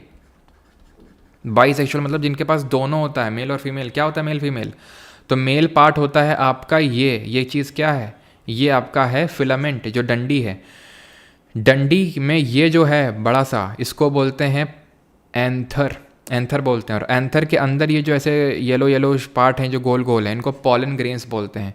फिर ये जाएंगे इसके पास, इस प्रोसेस को बोलते हैं पॉलिनेशन या फिर परागण बोलते हैं। हवा के थ्रू हो रहा है तो एनिमोफिली, इंसेक्ट के थ्रू हो रहा है तो एंटीमोफिली, और पानी के थ्रू जा रहे हैं तो हाइड्रोफिली, तो जाएंगे वहाँ पे। और स्टिग्मा में जाके चपक जाएंगे, जो कि एक स्टिकी पार्ट होता है, लगा होता है स्टाइल में, बड़े स्टाइल से खड़ा होता है। फिर स्टाइल कौन मारती हैं, लड़कियां मारती हैं, तो ये फीमेल पार्ट की हम बात कर रहे हैं। और ओवरी है यहाँ पे, तो स्टिग्मा, स्टाइल, ओवरी तीनों मिल के बना देती हैं पिस्टल। लड़कियां पिस्टल रख रखे हैं किसके खिलाफ, मेन के खिलाफ। तो भाई ये मेल पार्ट होता है, नाम में ही मेन है, और इससे ज़्यादा बड़ा हिंट क्या चाहिए। और ये पिस्टल, लड़कियों ने पिस्टल रख रखी है, ठीक है, स्टाइल से खड़ी होती हैं लड़कियाँ। तो स्टिग्मा, स्टाइल और ओवरी। अब ये जब पॉलन ग्रेन्स जाएंगे, स्टिक होंगे, तो यहाँ पे फैलोपियन ट्यूब इस तरह से, सॉरी पॉलन ट्यूब यहाँ पे बनेगी। फैलोपियन ट्यूब तो ह्यूमंस में बनती है। तो पॉलन ट्यूब जब बनेगी तो किसी ये इसको कनेक्ट किया जाएगा पॉलन ग्रेन को किसी ओव्यूल के साथ। ये जो ऐसे छोटे छोटे लगे हैं ओवरी के अंदर, इनको ओव्यूल बोलते हैं। दोनों का फर्टिलाइजेशन होगा, जाइगोट बनेगा, यानी मेल फीमेल। मेल मतलब कि आपका हो गया पॉलन ग्रेन, और फीमेल का हो गया मतलब ओव्यूल, दोनों मिलेंगे, जाइगोट बनेगा, और उससे बीज बनेगा, सीड बनेगी। और ये जो पूरा है ओवरी, ये फ्रूट बन जाएगा, जिसको कि हम बोलते हैं ओवरी। ओवरी बन जाता है फ्रूट, और जो ओव्यूल्स होते हैं, ओव्यूल्स, ये बन जाते हैं सीड। Is that clear. अब जैसे कि ये मैंने आपको पेड़ दिखाया, ये फूल दिखाया, गुड़हल का फूल था। गुड़हल मतलब हिबिस्कस बोलते हैं इसको।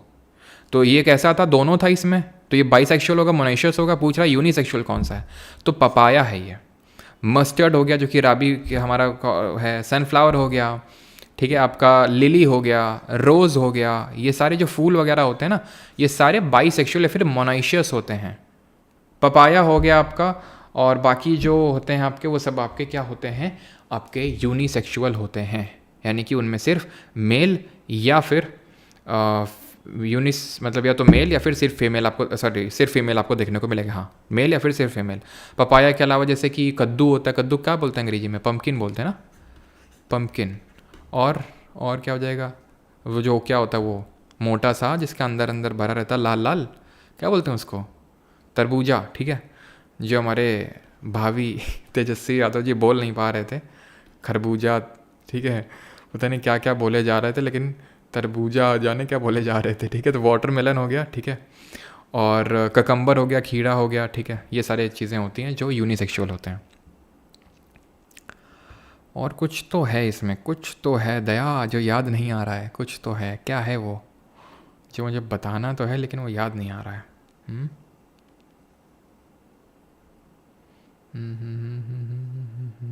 चलो ठीक है।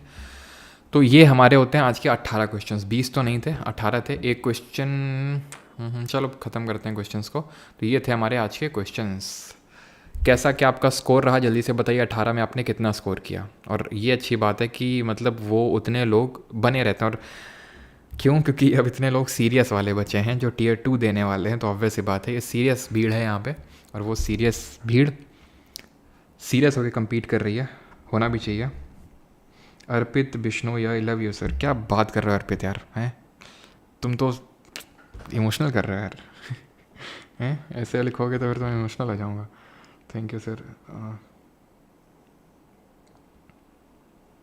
प्लांट हार्मोन्स, कृष्णा दास बोल रहे हैं प्लांट हार्मोन्स। अब क्योंकि कृष्णा ने बोला इसलिए पढ़ा रहा हूँ, अगर कोई इसी जगह और बोल देता है ना, मैं ना पढ़ाता, कोई भी बोल देता, राहुल, अभिषेक, कुछ भी कोई बोलता ना पढ़ाता, मतलब कृष्णा ने बोला इसलिए सिर्फ पढ़ा रहा हूँ। चलो भाई, तो यहाँ पे देख लेते हैं कुछ प्लांट हार्मोन्स को, ठीक है। तो प्लांट हार्मोन्स और प्लांट का मूवमेंट हम देख लेते हैं। तो प्लांट हार्मोन्स में साक्षी खत्री, सर्चनों के लिए 2.0 जी के बैच रिवाइज कर रही हूँ, वो इनफ है या फिर वन शॉट भी करना पड़ेगा या फिर कुछ और भी करना पड़ेगा। साक्षी उसी को बार बार रिवाइज करिए, वन शॉट रिवीजन पर्पस से होते हैं। तो जब आपका वो सिलेबस वहाँ से ख़त्म हो जाए, तो रिवीजन जब वहाँ से ख़त्म हो जाए तब आप वन शॉट को देख सकते हैं। It is also not very mandatory, लेकिन आप एक बार देख लीजिएगा अगर आपके पास टाइम रहेगा रिवीजन पर्पस से, ठीक है। तो ये थोड़ा सा वो रिवीजन के लिए, ठीक है। चलिए, तो अभी आते हैं इस पे प्लांट हार्मोन पे। तो प्लांट हार्मोन की अगर बात करें, दो तरह के हार्मोन होते हैं। तो ग्रोथ वाले, जैसे कि एक होता है हमारा ऑक्सिन, ये प्लांट हार्मोन होता है। एक होता है जिब्रेलिन, ठीक है, जिब्रेलिन होता है। एक होता है साइटोकिनिन, और एक होता है एब्सिसिक एसिड, एब्सिसिक एसिड होता है ये।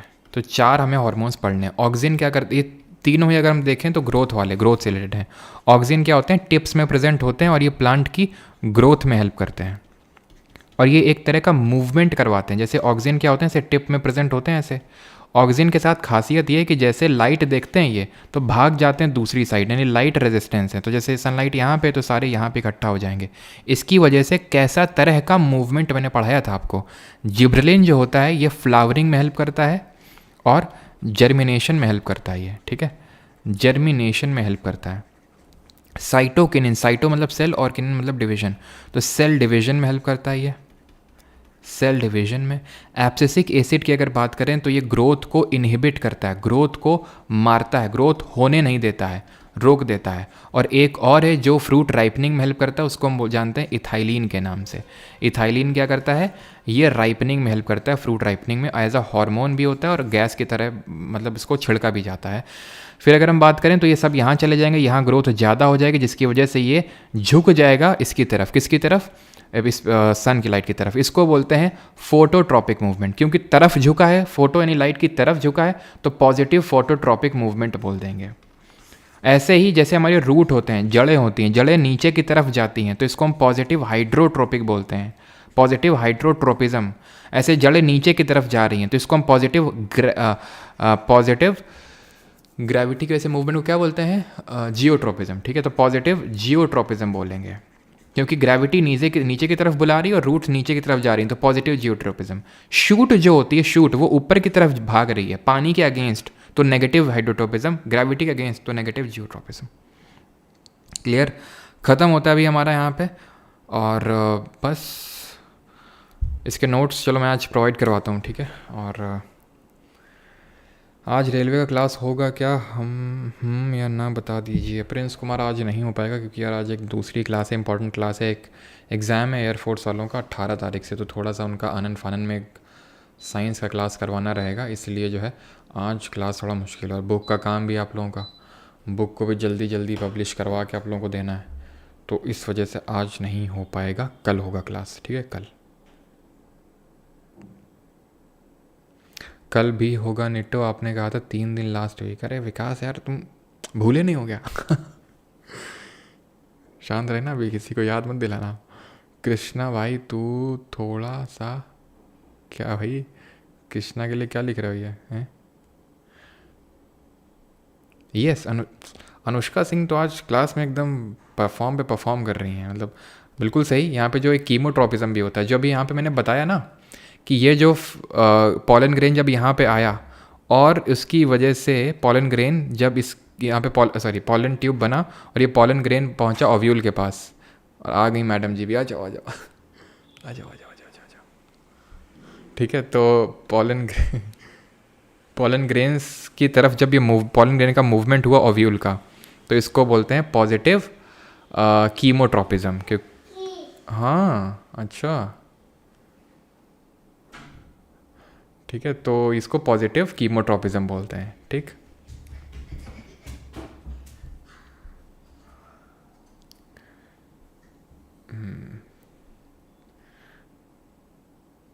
भैया हाँ, भैया की दीदी आ चुकी।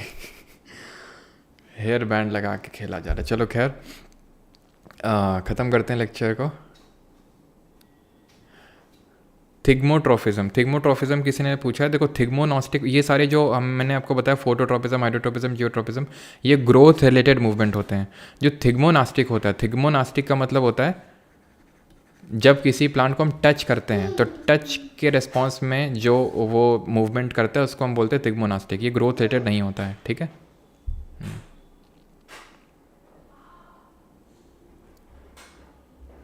पूरी क्लास में मैंने मिस किया, उससे बोलिए भैया। अच्छा भैया बोलने के लिए, अब उसको ज़बरदस्ती थोड़ी मैं बोलूँगा, खेलने में लगी है यहीं पे। वो पता है क्लास जब लेते हैं ना, क्लास लेते हैं तो फिर वो बोलती नहीं, उसको पता है कि किसी लगता है किसी और से बात कर रहे हैं, तो फिर बोलती नहीं, अपना खेलने में लगी हुई शांति से।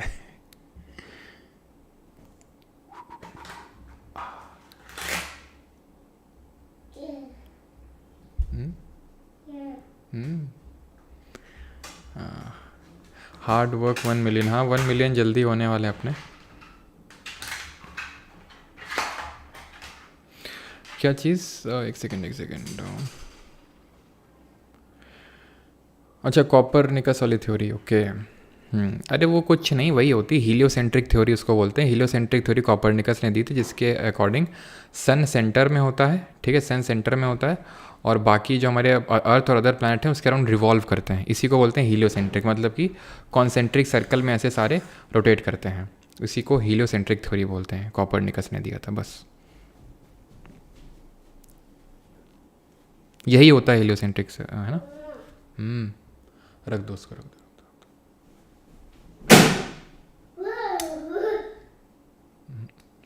ठीक है, थैंक यू सभी को। बाकी ये पीडीएफ आपको केक काटा जाएगा क्या? अर्नव यार केक केक क्या ही काटेंगे, अब तुम आना तो फिर काटेंगे साथ में, है ना। केक तो क्या ही काटेंगे, जब आपका सिलेक्शन होगा ना, जब आप लोग आएंगे तब केक काटेंगे आपके साथ। जीके 2.2 में एनवायरनमेंट के नोट्स बने नहीं हैं सोनम यादव जी, है ना। बुक जल्दी आएगी।